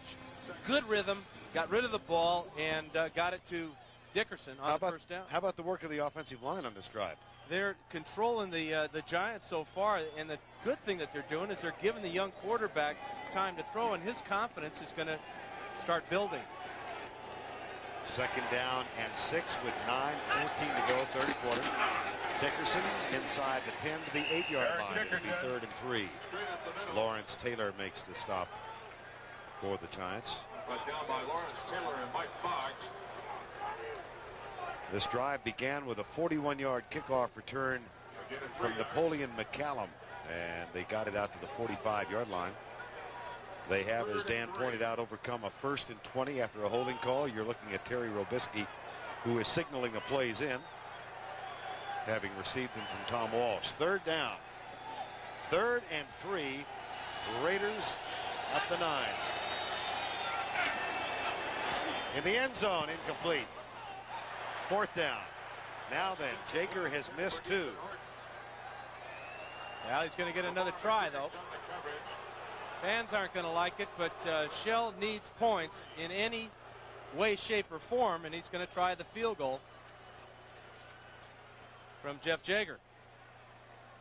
Jager, the All-American at the University of Washington, drafted by Cleveland, acquired by the Raiders in Plan B, and a Pro Bowler a year ago. Jeff Jager. But 5 for 13 to attempt the field goal in 92. Gossett to hold. Gossett will hold, 26-yard effort. And the slump is over for the moment.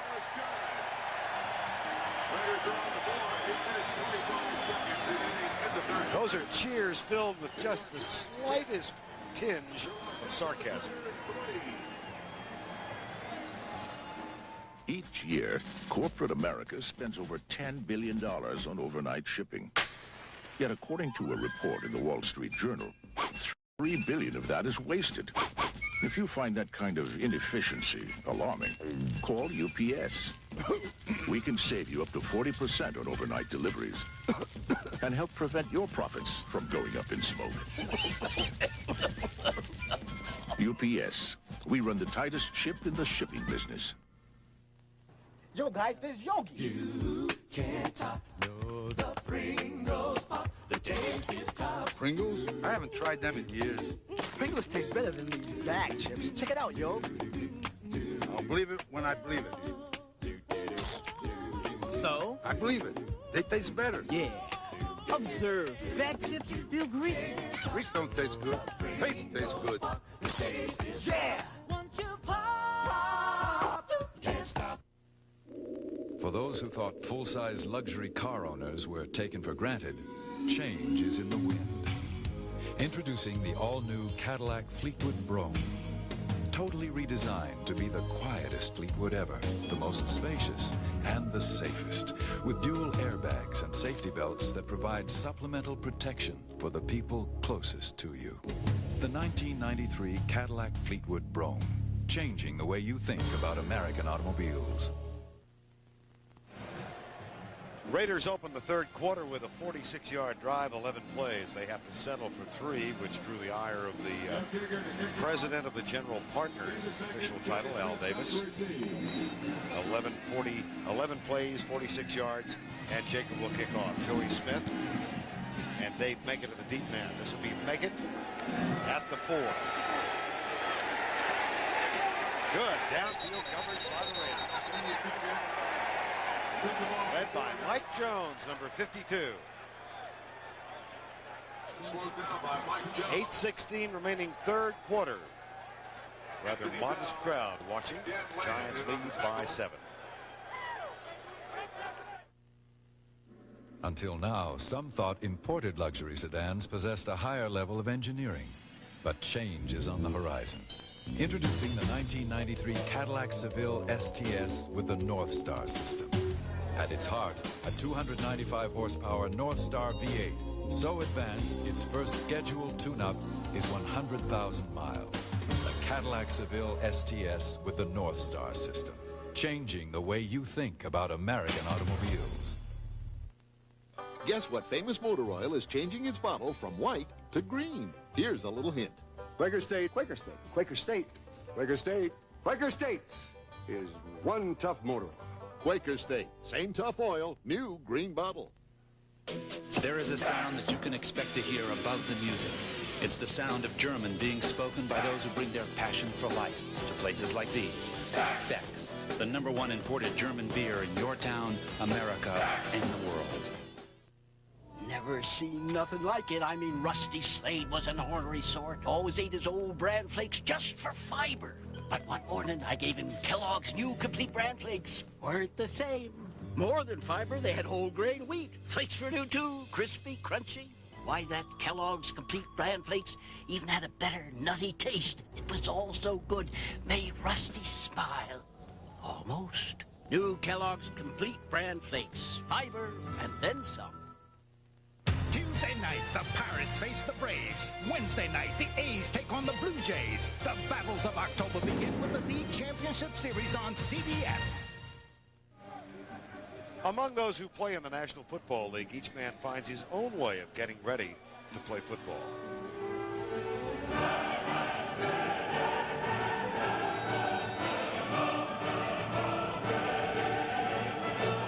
Ricky Ellison yesterday said he was going home and put on Beethoven's Ninth Symphony and turned it up as loud as he could. He did. And Ricky Ellison with 8 tackles altogether in the ballgame so far. Here's Rodney Hampton on first down. And number 9 for Ricky Ellison there. That was his best shot of the day. You think he was hearing the Beethoven's Ninth as he was preparing to hit Hampton that time? It's all a matter of timing. He said he wanted to go home and listen to this music to relax and get fired up. I said, wait a minute. How do you relax and get fired up at the same time? He says, I don't know, I'm just going to bring it. I'm a linebacker. Well, he brought it as Beethoven brought it yesterday, the Ninth Symphony and the Ode to Joy. Second down, 10-3. Sims back, sidearms it, incomplete. It'll be third and long. Torin Dorn, who somehow has got to be related to Jim Zorn. You wonder about parents that name their children Torn when their last name is Dorn. One of my favorite stories about Jim Zorn, who played, of course, for the Cowboys and then for the Seattle Seahawks. Jim said when his son was born, they were going to name him Bjorn, so that the headline would say, Bjorn Zorn born. Third and 8.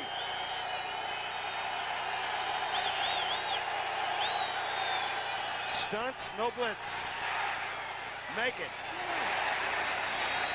Can't shake the tackle of Ronnie Lott, and then he gets an earful from the soon-to-be Hall of Famer.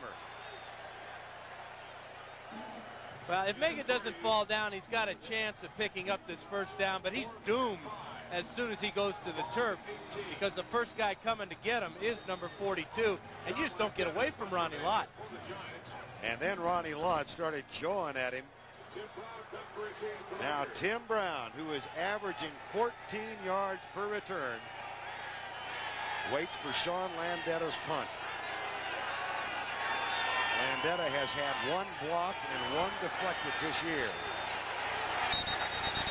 There was motion in the line, and a flag came down.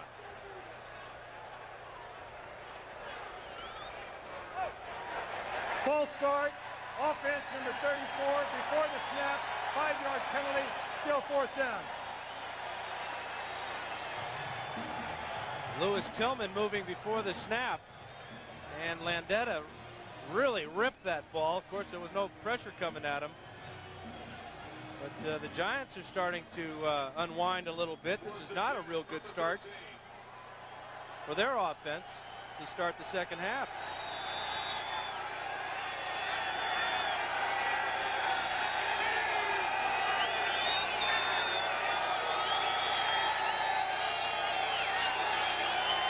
The Aussies snap a little low. Landetta's punt, a good one. Chasing Brown back to the 36, where he is forced to make a fair catch because Chris Callaway was right in his face. That is a 62-yard punt for Sean Landetta. I see your printer here doesn't boast the HP LaserJet name. Did you ask for this? No, I didn't. I assumed when I asked for a laser printer, I'd get a LaserJet. Huh, have you spoken to management about this? I am management. Oh, so how did this happen? Poor management, I guess. Nah, probably just poor communication. Yeah. Maybe you ought to send yourself a memo. Yeah, and I could make a point of specifying an HP LaserJet. Yeah, don't mince words either. HP LaserJet printers. If it isn't a LaserJet, it's only a laser printer. Until now, some looked abroad for a high-performance luxury automobile. But change is right before your eyes. Introducing the Cadillac Northstar system.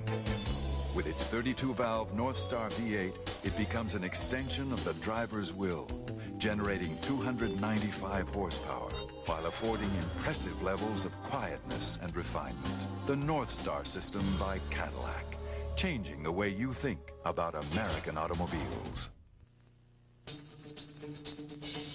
Why get an inferior shave when you could have the best? Why choose ordinary lubrication when you could have the richest? Why settle for average protection against razor irritation when you could have the most advanced, giving you the closest shave with less irritation? Edge Gel. Ultimate closeness.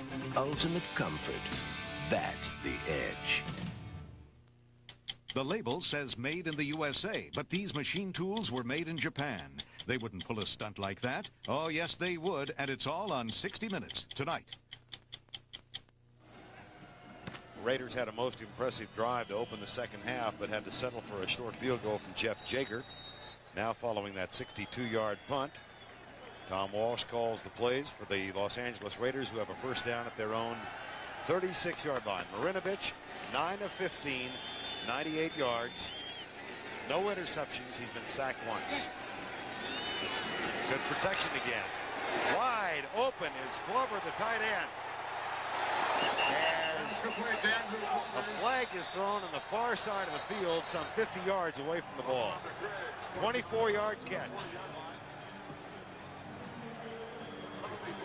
And it'll come back.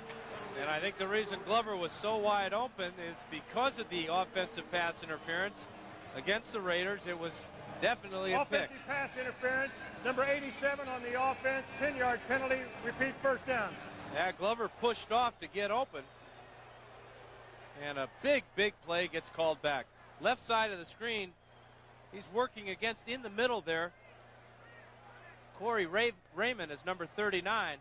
But that's Diassi, and that's a terrible call by the officials. Absolutely terrible call on calling Glover for pass interference on that play. Yeah. The official got in the way of Diassi more than anybody else. First down and 20. And a 24-yard gain wiped out by that call. Here's Dickerson. That's his 10th carry. 9 carries for 43 yards. And 32 of those yards came on one toe to the football. You know, Dickerson reminds me a lot of Herschel Walker, an I-back who is effective when he's deep in the backfield. And towards the end of his career, we've seen this a lot from Dickerson, where he'll get nothing, 1 or 2 plays or 10 plays, and then there'll be that one long run. Similar to Herschel Walker, still dangerous, but not on a consistent basis. Second down and 20. Dickerson on the sweep. He cuts it back and is knocked down at the 32-yard line by Pepper Johnson, number 52. I just can't believe that pass interference called against Glover. He was down the field when the flag, with the ball in his hand, long way down the field when the flag was thrown. And it was the umpire, actually, who gets in the way. Bob Bolster, watch right in here. That's Steve Diassi, number 99. And that's no way that could be construed as pass interference against Glover. I'm sorry. Third down and 14. Marinovich back. Giants are stunning defensively. The pass could be picked off. No. It's caught and the race is on. Tim Brown. No flags down.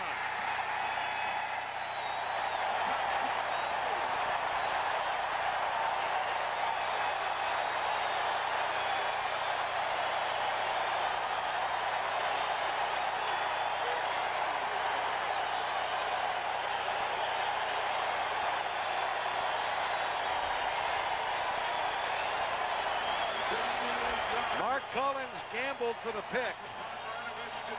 It went the other direction for 68 yards and 6. Now, there's a million cliches you can come up with. Sometimes better to be lucky than good. That's what Marinovich is on this play. Here's the outside pattern. Watch Collins. He breaks on the ball. If he catches it, he's gone for a touchdown the other way. Ball goes right through his hands to Tim Brown, and it's 6 for the Raiders. Game of inches, huh?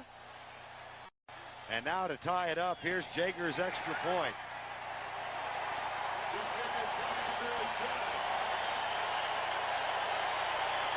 Marinovich to Brown, 68 at a time. And the score is tied at 10. Talking upstairs with Coach Mike White. And Mark Collins still can't believe he didn't pick this one off.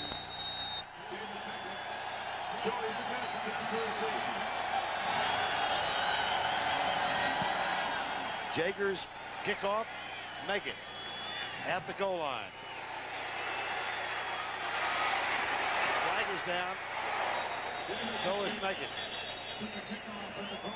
Tackle made by Dave Waymer, number 44. This will push the Giants back. You know it's going to be one of those illegal blocks.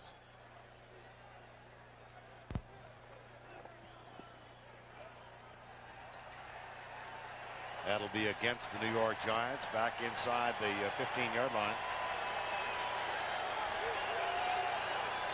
Raiders have scored. Illegal block in the back. On the return team, number 57. 10-yard penalty. First down. Now this is a 14-point play because Collins, if he catches it, it's going to be the Giants with a touchdown, but Brown makes the grab to tie the game up. Not completely at 100% speed because of that left hamstring, but good enough to get in the end zone. First down and 10 at the 10. Sims rolls right, fires it. Rodney Hampton out to the 19-yard line. The year in which Tim Brown won the Heisman Trophy, 1986, he was a star at Notre Dame. And I saw him return a punt in this stadium against Southern California as Notre Dame won in a come from behind. And here we are 6 years later. He catches a 68-yard pass from a former USC quarterback.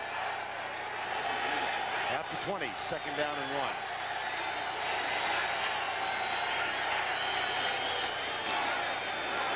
Bunch at the 24, first down, New York. Well, we've got a moment. Let's check in with Greg Gumbel back in our studios in New York. All right, Vern, at Candlestick Park in San Francisco, the Rams have turned this game around in the last half minute. Steve Young picked off by Robert Bailey, who returns 24 yards for the touchdown. 10 points in the last 26 seconds, and the Rams now lead the 49ers 17-10, 12.5 to play in the fourth, Vern. Interesting, Greg. The Los Angeles Rams always seem to play well up at Candlestick. And they're doing it again. Here's Sims looking deep, settles short, and it's caught at the 32-yard line. The catch is made by Derek Brown. That is his first of the season. That makes it his first of his career then. Number 1 pick. You know, the Rams, they've won 3 of their last 5 games up there in Candlestick, and I don't think anybody would have figured on them having a lead against the Niners this afternoon. Well, they went in as 2 touchdown underdogs, and they lead it by 7. We are tied here at 10-10. And the Raiders have dominated the second half of this ball game, which has 2:18 remaining. Blitz coming. Sweep to the left side. Hampton cuts inside the bunch block, and he gets to the 35. That'll be a first down.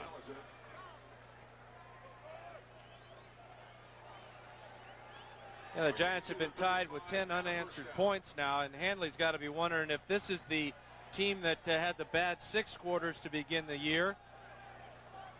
But I think the real positive that Handley has is his quarterback, Phil Sims, has been playing excellent football. Is off to having a wonderful afternoon so far, and is a tremendous leader. He won't let this team, he won't let them down, and he won't let themselves get down. Big play by Hampton. And talking to Jim Fossil, the offensive coordinator, about Phil, he says his leadership is probably the most amazing thing about Phil. You know, you got to be a leader to play this position, but the Giants seem to respond when Phil talks. It's that old E.F. Hutton type of thing. Everybody listens to this guy. His team now tied 10-10. Second down and 3. Final minute, third quarter. Here's Jared Bunch again. Last year's number 1 pick. He runs into Anthony Bell. That's the 9th carry for Jared Bunch. And you notice the Giants are keeping it on the ground. Giant football is to try to wear your opponent down. That time the Raiders came across the line of scrimmage with a little quickness there and got Bunch before he could get started. This is a crucial third down situation coming up. Could be the final play, quarter number 3. 3rd and 2 in a 10-10 game. Dave Meggett in the backfield.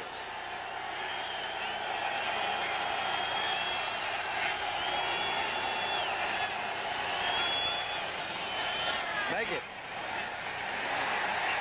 That will be very close. Need to get to the 46. Handley looks at the spot. Gain of 3 yards on the play.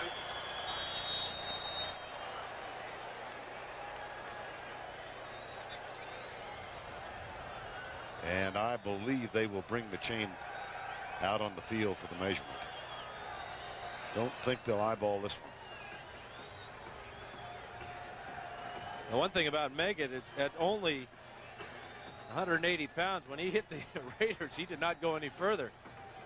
They pushed him back, bringing up this measurement. Just enough, though. Giants retain possession.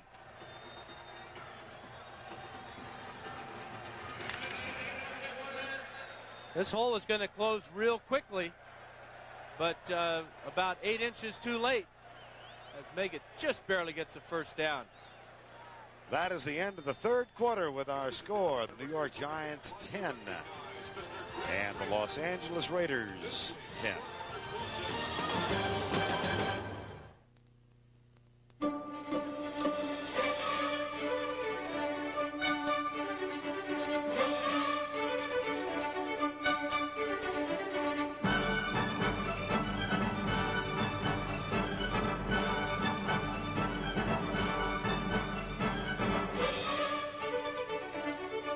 Nothing satisfies so many people in so many different ways. Beef, it's what's for dinner. When you don't have to send your package overnight, you can save yourself a bundle. What a difference a day makes. 2-day priority mail service 24 little hours. from your post office. Send up to 2 pounds in just 2 days for just $2.90. That's right. That's some difference. What a difference a day makes. We deliver for you. A Department of Energy study reveals that most American homes don't have enough insulation. And that means you. To find out what's right for your home, call Owens Corning at 1-800-GET-PINK. She's trapped by terrorists. Her only hope is a cook. Oh, God, we're gonna die. Steven Seagal, Tommy Lee Jones. This is not the work of a cook. Roger that. Under Siege, rated R. Starts Friday, October 9th at a theater near you. We began the fourth quarter from the Los Angeles Memorial Coliseum. The Bud One airship, which is stationed just east of LA in Pomona, California, providing the pictures. It's piloted by Peter Buckley, Maurice Milemans, and Mike Hance. The cameraman is Keith Doyle. And following its appearance here, the Bud One airship heads up to Oakland to watch the Athletics and the Blue Jays do battle in the American League Championship Series. That's my favorite brand of limp. First and 10. 10-10 ball game. Play fake. Sims rolls right, just does get rid of it, and it's a one-hopper in the arms of Ronnie Lott. It'll be second down and 10. Now we move into the fourth quarter where the Giants feel that they want to be with the ball, wearing out their opponent. Fortunate thing is that the game is still tied, but they've been outplayed this entire second half, at least that third quarter, by the Raiders.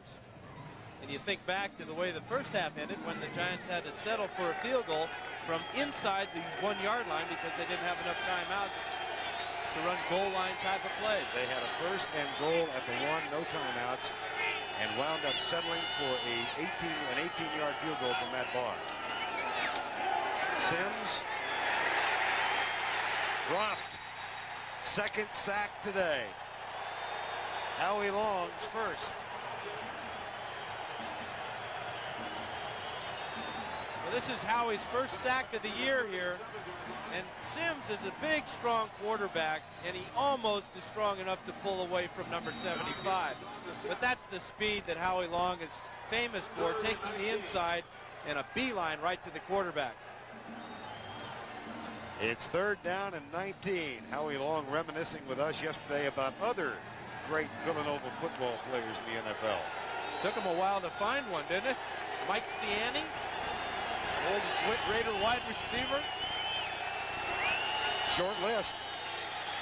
Third and 19. Sims. Receiver slips and falls, incomplete. And Mark Ingram is looking for a call. He doesn't get one. He's not going to get one because the officials saw that they just got their feet tangled up. He's the inside receiver of the 3 here, working on the corner route against Terry McDaniel. This is good coverage, almost trademark coverage of the Raiders secondary over the years. The bump and run, and that is not pass interference. Just got their feet tangled up. Landetta to Tim Brown. Fair catch. I wonder if he's not worried about that hamstring of his. Absolutely. He had a lot of room to run that one back. Dave Waymer and Chris Callaway agree to meet after the ball game. We'll return to the LA Coliseum after this message from your local station. You're watching the NFL on CBS. This is CBS. Everybody used to come in and say, you know, the R in your sign is backwards. Kids play with the same toys everywhere. People in Japan are no different than the people in the United States, no different than the people in Canada. They want things for their children, and the lower the price, the more they'll buy. I buy the majority of my purchases with the American Express card. It's simpler for me, period. American Express is welcome to Toys R Us and other fun spots. There is a place in downtown Manhattan where paintings that hang on uptown gallery walls get their start in imagination. There is a sound that you can expect to hear in the Triangle below Canal Street. It's the sound of German being spoken by those who make the art and those who are awed by it. Beck's, the #1 imported German beer in Tribeca, America, and the world. Ladies and gentlemen, feast your eyes on the elegant J30. A classic luxury sedan in an infinity kind of way. A driver's car with 2 airbags, soft leather appointments, and tasty wood. Hey, pal, don't you even think about it.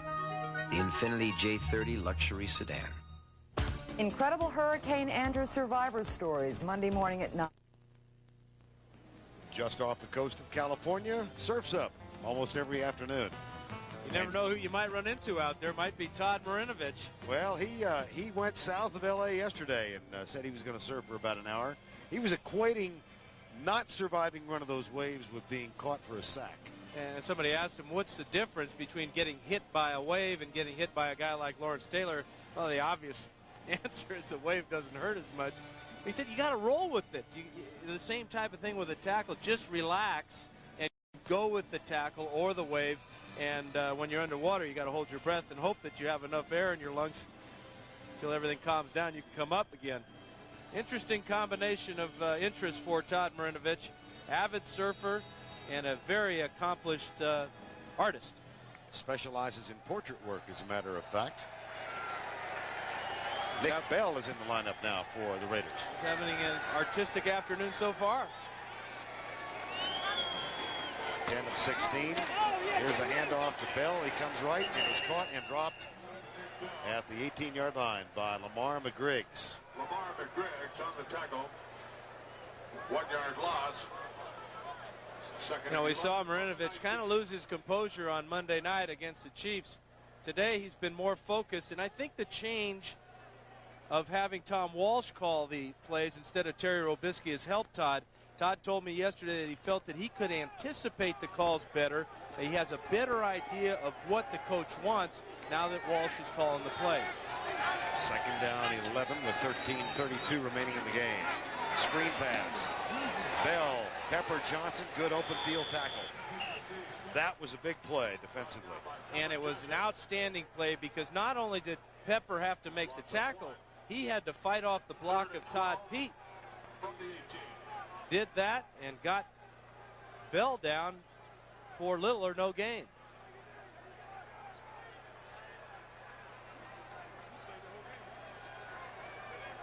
Here comes Nick Bell out of the lineup. 3rd down and 12.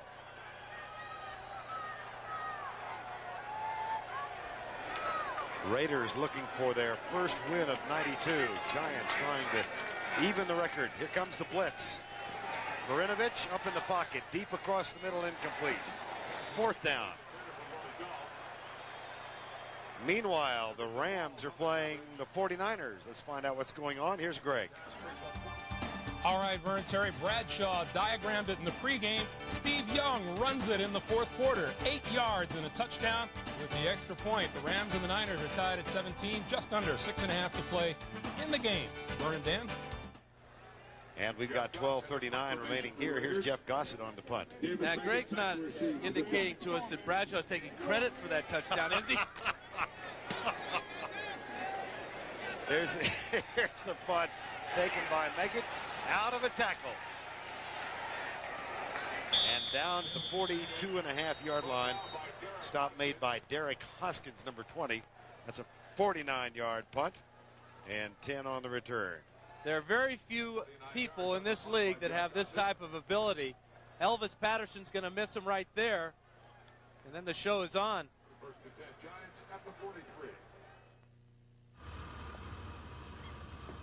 Ray's a good friend of mine for the last 20 years, and I sold the first one to Ray. Had about 190,000 miles on it.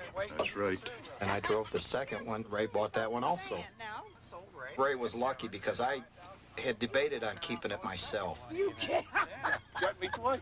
Does that mean the third one I bought now, you're going to get that one too? I hope so. With over 3 million sold, Chrysler's minivans have been a part of more lives than all other minivans combined. We run close to 192 miles an hour. The motor oil has to be able to withstand the punishment that the motor puts to it. And unless you have a quality oil like Pennzoil, you're not going to have that protection. Pennzoil does make a difference to the way our motors perform. I've always used Pennzoil in my racing operation and personal vehicles. Pennzoil has stood up for us and has never failed us. Anybody that drives a car needs to use Pennzoil. Pennzoil, performance, protection, quality. Dean Witter believes every investor's success story is unique. From getting in on the ground floor to getting all the way to the top, Dean Witter can help you make it every step of the way. We measure success one investor at a time. If your ordinary drill could be a Black & Decker limited edition, it would have 30% more power and a keyless chuck for easy bit changes. Then you'd have no ordinary drill. You'd have a Black & Decker limited edition. Tuesday night, Game 1 of the National League Championship Series on CBS. A rematch of last year's exciting 7-game series as the Pittsburgh Pirates travel to Atlanta.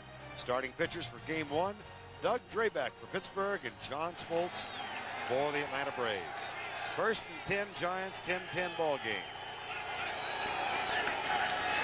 Jared Bunch fights off one tackle, that of Greg Townsend, and then runs into Ronnie Lott. That's a gain of 7.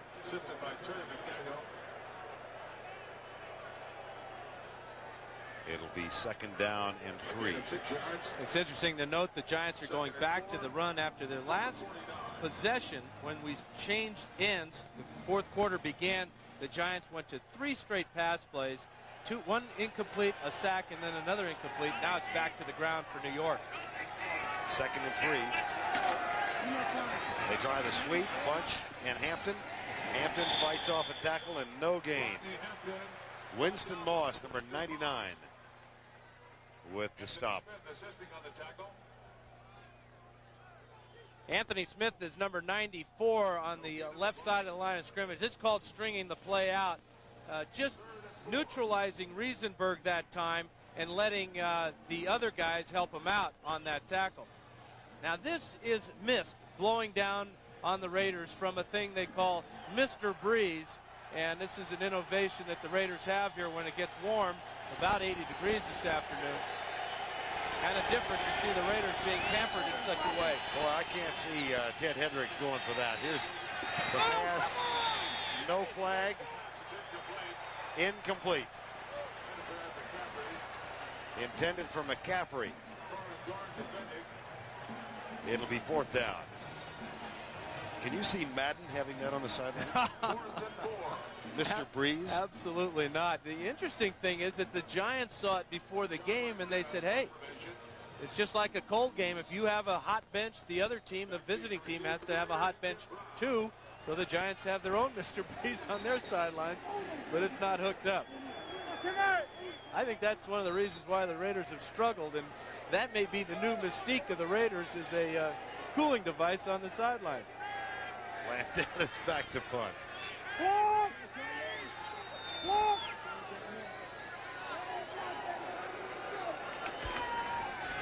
Comes the rush up the middle. Landeta gets rid of it. Tim Brown lets it go, and that will be a touchback. Only the 3rd touchback of the season for Sean Landeta. That's a 51-yard punt. Raiders get it back. We're tied at 10. Third quarter scores.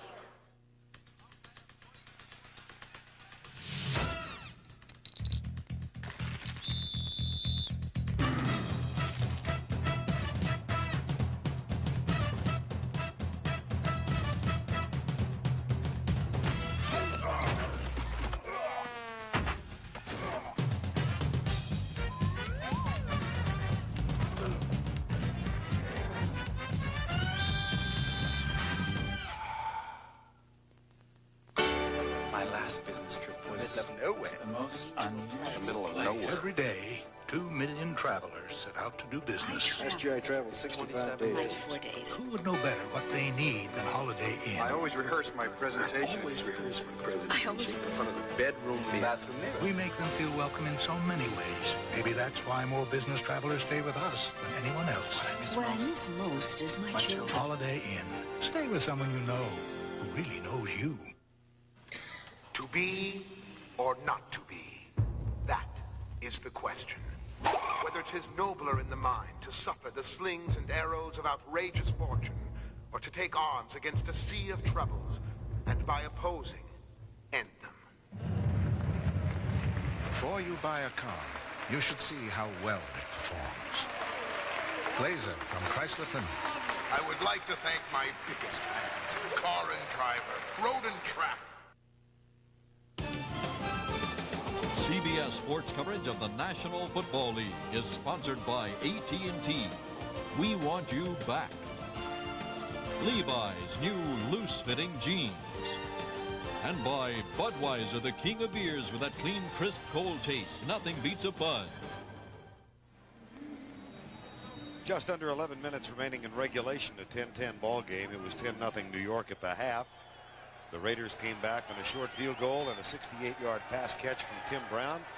They now have the ball. Nick Bell in motion wide to the left. Flags down. Looked like Glover may have started early, number 87. And that'll cost Los Angeles 5. False start, offense, number 87. Before the snap, 5-yard penalty, repeat first down. Hard to hide on that end of the line when you're 6'6". And this is really an inexcusable mistake. You're trying to start off, go down the field. You're on the 20-yard line. You're already backed up. Now you get a penalty on first down, put you back to the 15-yard line. This is nervous time. First and 15, 10:53 remaining. And a short gain out to the 17-yard line by Steve Smith, number 35. Well, 10-10 here. What's happening up at Candlestick? Here's Greg. All right, Vern, here's what's happening. Steve Young is what's happening. A Ram fumble gave the 49ers possession, and Steve Young took over. A 39-yard touchdown run, numerous missed tackles along the way. Steve Young is carried 3 times for 60 yards, and the Niners lead it 24-17 with about 3.5 to play in the game, Vern.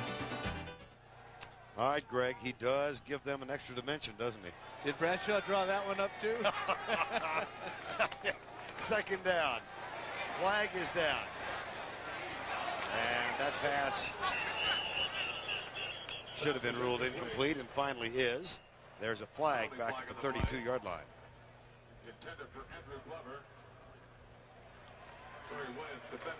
Defensive holding, and that will give the Raiders a first down.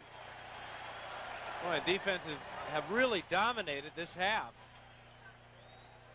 You get the feeling. Holding, defense, number 58, 5-yard penalty, automatic first down. Carl Banks. You get the feeling that both offenses are being a little bit intimidated by the other defenses, not willing to take chances. But in a 10-10 tie with 10 minutes to go, it appears that both teams would be happy just to go down and get in field goal range. Bob Golick and Winston Moss discussing the finer aspects of Mr. Breeze on the sidelines. And here's the plunge to Nick Bell up the 26-yard line.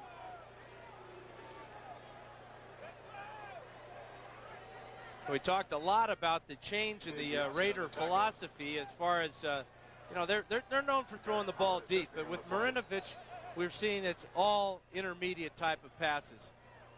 Nothing over 21 yards for the Raiders today, but very effective for Marinovich as he's hit 11 out of 18. They're not even trying to throw the ball deep, only 4 attempts over 20 yards. Second down and 7. Marinovich deep right side for Willie Gault, and it's caught. Mark Collins mistimed his jump for the second time.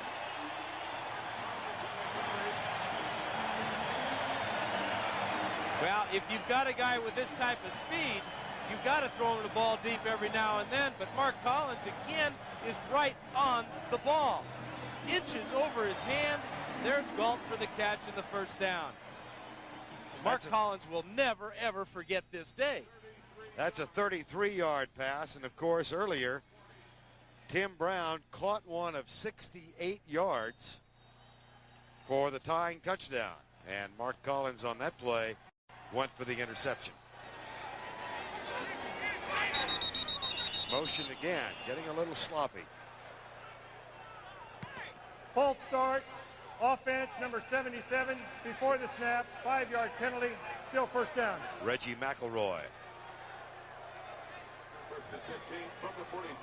You can't exactly say that the Raiders are self-destructing because it's a 10-10 tie, but they're certainly not constructing anything with these type of penalties. 8:28 remaining in the ball game, and the clock started again. Art Shell, Hall of Famer, left tackle, said he didn't think tackles in the league blocked the run as well as they did back in the 70s. Here's Marinovich, drills it, caught at the 36. Glover. Yeah, Glover caught the ball, and then he caught Greg Jackson. Listen to this one.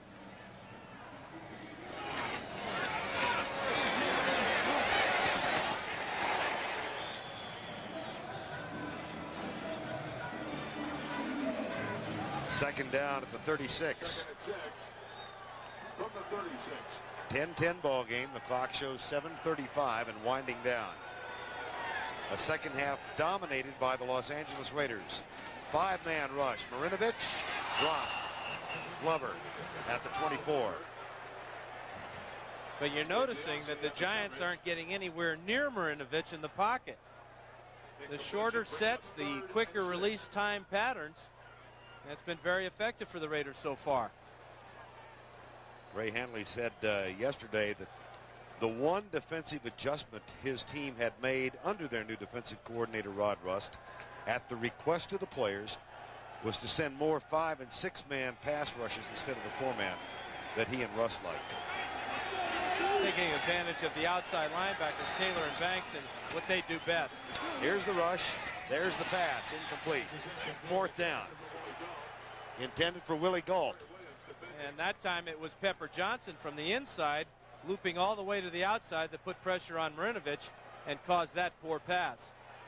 Well, thus far this season, Jeff Jager has missed from 52, missed from 59, and missed from 53. He will have a chance to break the tie from 54. And the wind is at his back, so that shouldn't be a problem. Gossett will hold 54 yards out. Maybe. Got it!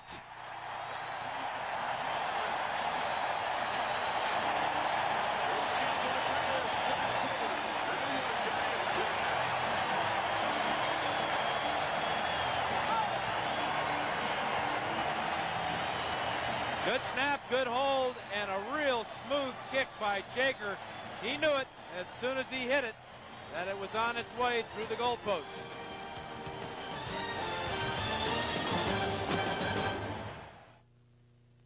A look behind the scenes as sports and science converge, brought to you by AT&T. More and more golfers on the PGA Senior Tour are choosing oversized drivers. In the quest for both longer distance and better accuracy, many golfers have found these larger clubs offer distinct advantages. Some metal wide bodies are made of very thin, hollow stainless steel filled with foam. This concept, called perimeter weighting, increases the moment of inertia, making the oversized club both strong and forgiving. Calcrew Painting wasn't saving what they'd hoped since leaving AT&T. Schoenstein Pipe Organ Builders was having trouble getting long-distance calls through on the first try. So like thousands of other businesses, they've come back to AT&T. And we want you back. Switch now and we'll give you credit for 1 month of long distance. And we'll pay to switch you back if you're not completely satisfied. We want you back. Call 1-800-222-0400. Drop everything. Dodge B250 Ram vans now come complete with everything you need for work or play. Like air, bigger tires and mirrors, power everything, and tons more. You'll get $1,000 cash back, up to $2,720 in package discounts, and save $3,720 in all during the National Dodge Truck Sale, now arriving at a Dodge dealer near you. A career best 54-yard field goal by Jeff Jager has given the Raiders a 3-point lead with 7:15 to go. Short kickoff, it will be returned. Joey Smith at the 5. He's got great speed, but he can't break the tackle. He's down at the 25. New York Giants jumped out to a 10-0 edge. They had a 7-0 lead and a 1st and goal from the 1 in the latter 30 seconds of the first half. Phil Simms had to use a timeout. Time ran down, and the Giants ultimately settled for an 18-yard field goal when they probably should have come away with a touchdown. Well, anytime you're on the 1-yard line, you expect with first down that you can get in for 6. But the loss of the use of the timeout really cost the Giants. 4-man rush. Simms dropped because Ronnie Lott hit him.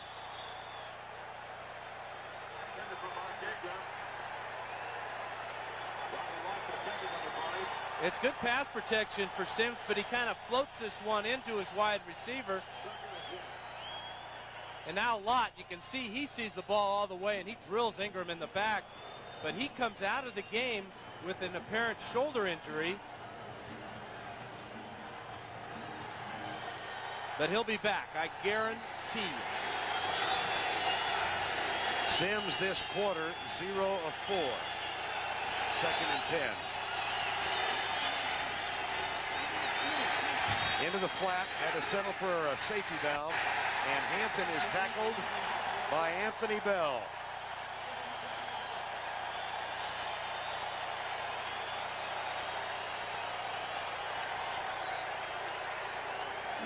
And Ronnie Lott.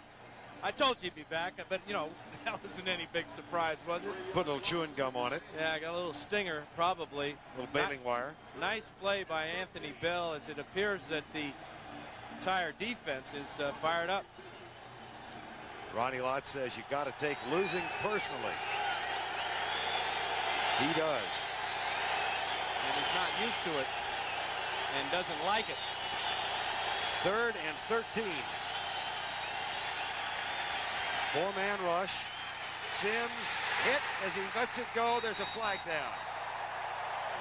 And the flag is up at the 40-yard line. Bill thinks it's going to be defensive holding. He's been around a few years. Yeah. And he was right, but he's hurting right now. That shot from behind, when your arm is in motion like that, any number of things can happen. And most of them are all bad.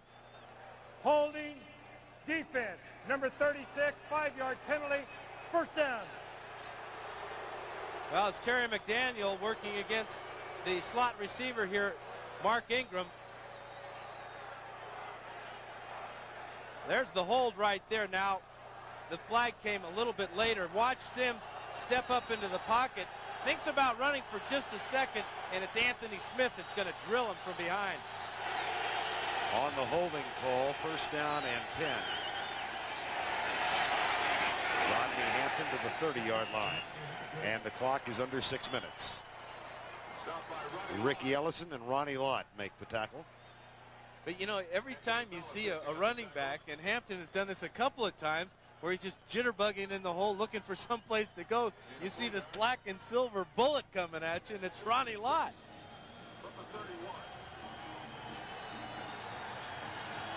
Bart Oates will center it. Phil Simms will receive it.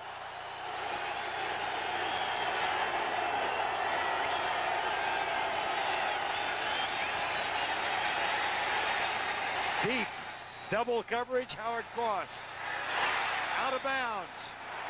No catch.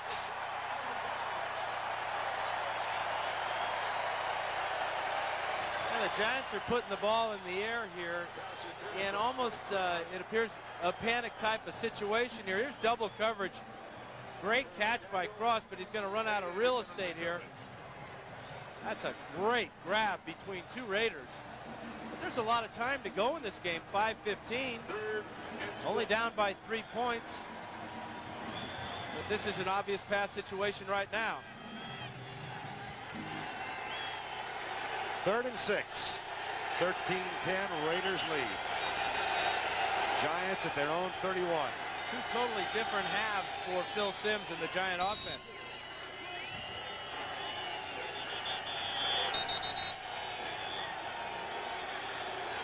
And a problem, I think, with the clock. Here's Gary Lane. Please reset the game clock to 5:15. Please reset the game clock to 5:15. Now the old Raider mystique is back, isn't it? They're working the clock now. Watering down the field. Guys with sprinklers out here. They got Mr. Breeze shooting the stuff on the 20-yard line. They got Ronnie Lott and Howie Long making plays. Yep. 3rd and 6. No blitz. Stunts instead. Across the middle, short of the first down. McCaffrey. It'll be 4th down. Well, a heck of a game going on here. How about up at Candlestick? Once again, here's Greg. Oh, Vern, you knew we weren't finished with this one. Jim Everett to Flipper Anderson from 9 yards out to tie the score at 24, but with a minute 20 to play, the 49ers are threatening once again in San Francisco, Vern. I think Greg drew that one up and not Terry. Yeah, I think you're right. 13-10. Here's Landetta's punt. Tim Brown. A flag is down at the 28. And Brown is out of bounds at the 17-yard line. There's also a flag back at the 45-yard line. So we've got 2 of them down.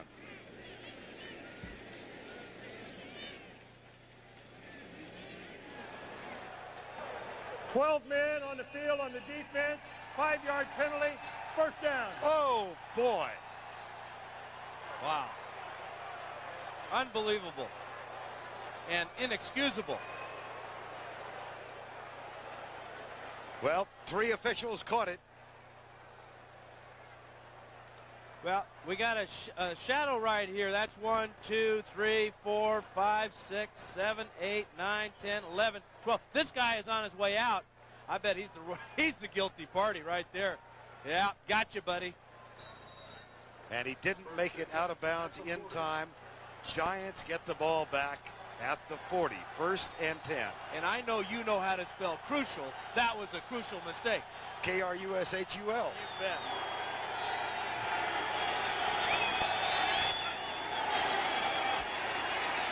Simms has a man open, and he takes a shot. It's Ed McCaffrey feeling the tackle of Ronnie Lott. And Ronnie letting out his frustrations for his team after that unbelievable penalty of 12 men on the field on a punt. After your defense has worked so hard to turn the ball back over to the offense, the special teams comes up and makes a real bonehead play. It was one of the linebackers who was trying to get off. 1st down and 10. Simms. Hampton on a missed tackle by Winston Moss. A gain of 9. But things kind of even out in football. We've seen Mark Collins come twice close to intercepting balls or knocking him down. That time it was Winston Moss all over the back of Rodney Hampton, going for the interception and just missing. 3.5 remaining. You can sure tell that the life and the momentum has switched to the guys in the white shirts from the black shirts. They had given the ball up on the Landetta punt. 12 men on the field. One of the linebackers trying to get off. Didn't make it. Here's Hampton to the 33-yard line. That should be enough for a 1st and 10. At the 33. Greg Townsend on the tackle. But you look for all kinds of indications as to why a team is losing, and there's no better example than that play of the special teams when they're caught with 12 men on the field. 1st and 10, Giants. 13-10, they trail. 9th play of the drive. Blitz threatened by the Raiders. They're coming. Sims back. Dropped. That's the 3rd sack today. Nolan Harrison gets it. And Howie Long was also a part of it. That was real scary looking there for Sims for a moment. It looked like Harrison had rolled up on his left knee. But Phil is one of the bigger quarterbacks from the waist down. He's got huge legs. Something I always envied. If this was me, I'd be in the hospital right about now with a scalpel. That's real scary for a quarterback. That's a loss of 9, Dan, and may have taken them out of Matt Barr field goal range. Sims back on 2nd down. Deep right side. Incomplete. Sims and Ingram misfired on that one.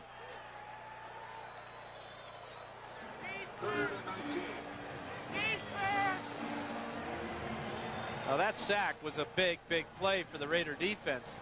Not only does it push Barr out of field goal range, it brought up a 2nd and long with the incomplete. Now it's 3rd down and 19 yards to go. There are not a lot of plays in the playbook unless you just throw one straight down the field that are designed to pick up these 19 yards. 2:09 remaining. Look for some type of crossing pattern from the Giants. Stunts by the Raiders defensive line. Deep in the middle, double coverage. McCaffrey incomplete. Ronnie Lott was there. And so was Eddie Anderson. And Ricky Ellison might be thinking about an ode to the joy of winning. This is real close, but a difficult attempt by McCaffrey as he had to fight through both Lott and Anderson to get a shot at that one. Well, you can be assured now that the special teams of the Raiders will count the number of players they have on the field. Yeah, just to be safe, they might just go out there with 10 guys. Right. No penalty for having less than 11. Landetta will punt. 2:02 remaining in the ball game.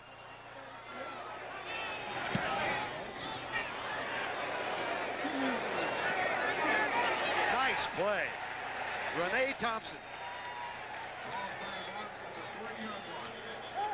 who has earned a spot among the best special teams players ever in the NFL, and he tapped it out of bounds at the 3.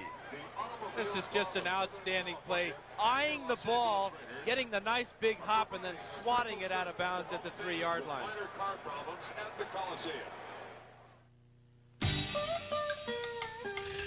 Drop into a Dodge dealer now and you can get a Ram 150 pickup with over $2,600 in package savings, plus $1,500 cash back. Or get a Cummins diesel and get $500 cash back. $500. That's something Dodge hardly ever drops on diesel pickups. It's the National Dodge Truck Sale. Now arriving at a Dodge dealer near you.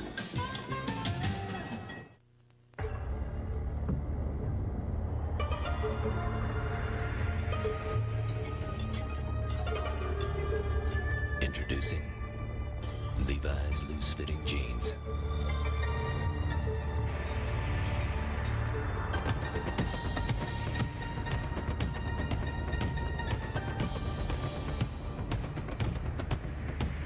A loose interpretation of the original. This score hasn't changed a bit. Jimmy Harris, welcome back. Seen Coach Green lately? I never thought that man would retire. He used to say, Harris, tackling is like life. Hit it head on. Harris. Coach Green. Coach Harris. Only one beer has the taste as genuine as the people who drink it. Budweiser. So, you got any advice? Harris, coaching is like life. Hit it head on. There's a view from overhead. The Bud 1 airship stationed just east of L.A. in Pomona, California, and piloted by Peter Buckley, Maurice Mileman, and Mike Hance. The cameraman is Keith Doyle. And looking down at a crowd that has been announced at 43,000, which is roughly half the capacity of the Coliseum. been a lot of handshaking going on. Everybody got to know one another pretty well. We've got 1:54 remaining. The Raiders trying to get their first win of the season. And here is Steve Smith with a 2-yard gain, and the Giants use a timeout. Greg Jackson calls time. That's the first of their 3 in the second half. And how ironic that they're going to have to rely on those timeouts here at the end of the game when they had trouble with that clock management at the end of the first half that might ultimately cost them this game.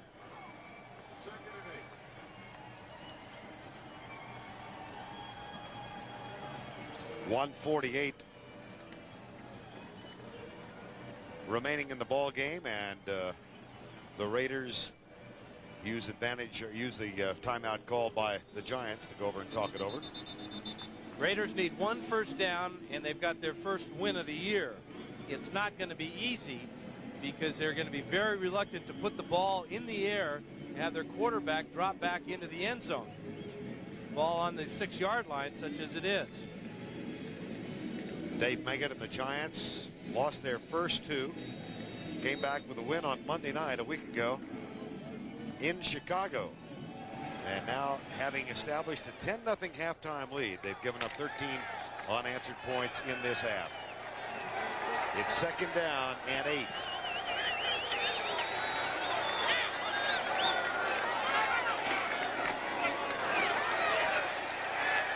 Handoff for the Raiders. Steve Smith goes left on 2nd down. We welcome those of you who've been watching the 49er Los Angeles Ram ball game. We have 1:42 remaining in this game. The Raiders in quest of win number 1 in 1992. They have scored 13 unanswered points in the second half. The Raiders leading by 3. The Rams fell to the 49ers 27-24 in that game up at Candlestick to maintain leadership in the division. Howie Long had his first sack today, but it's been all Los Angeles here in the second half, Dan.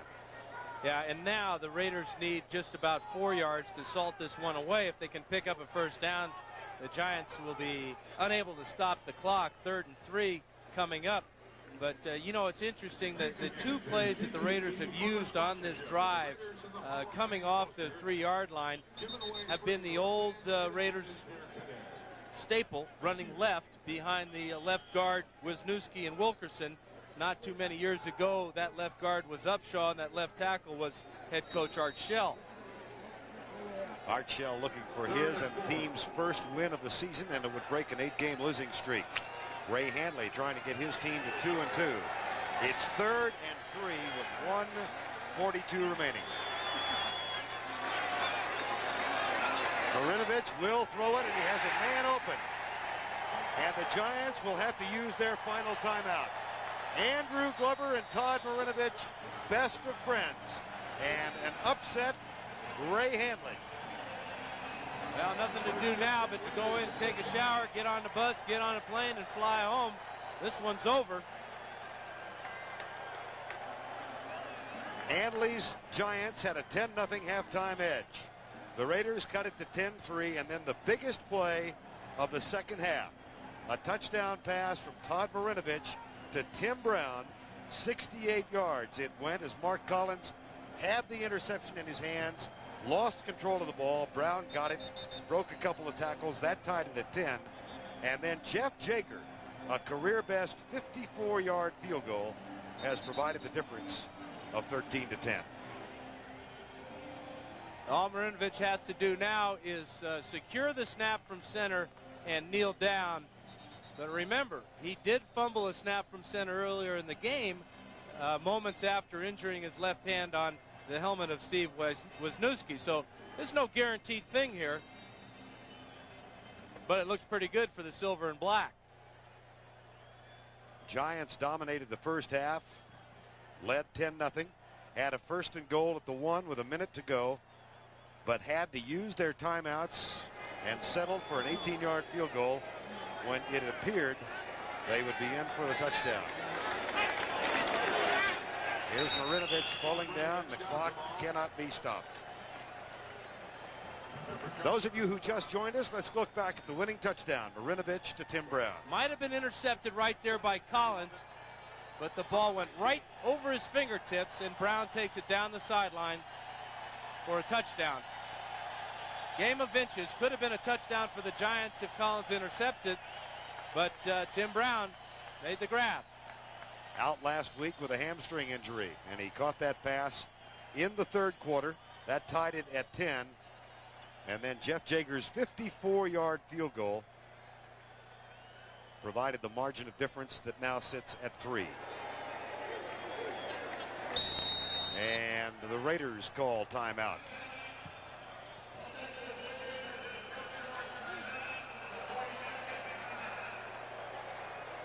Well, you talk about a strange timeout call. Why would you stop the clock in this instance? Let the clock, if you're worried about the clock running down, let it go down and take the 5-yard penalty and line up in the huddle and do it again. But don't stop the clock. Every second counts. If he were to fumble one of these snaps, Giants could have it in field goal range. Joe Pisarcik somewhere is looking on thinking about that. And so is Herman Edwards, for that matter. And so is Larry Zonka, for that matter. And so are a few Giant fans. They remember it well. That was an Eagle victory over the Giants back in the 70s that happened that way. Here's Marinovich with the snap, and he's down.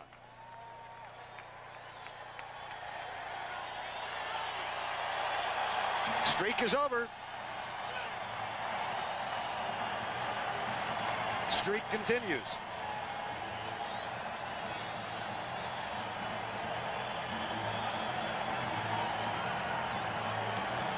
Art Shell and the Los Angeles Raiders come from behind and defeat Ray Handley and the New York Giants by a count of 13-10.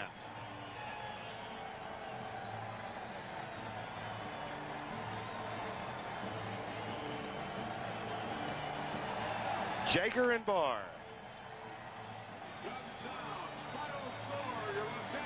So for Dan Fouts, this is Vern Lundquist saying so long from the LA Coliseum. Our final score 13-10, the Raiders. Coming up next is 60 Minutes, except on the West Coast and the Mountain Time Zone. Next.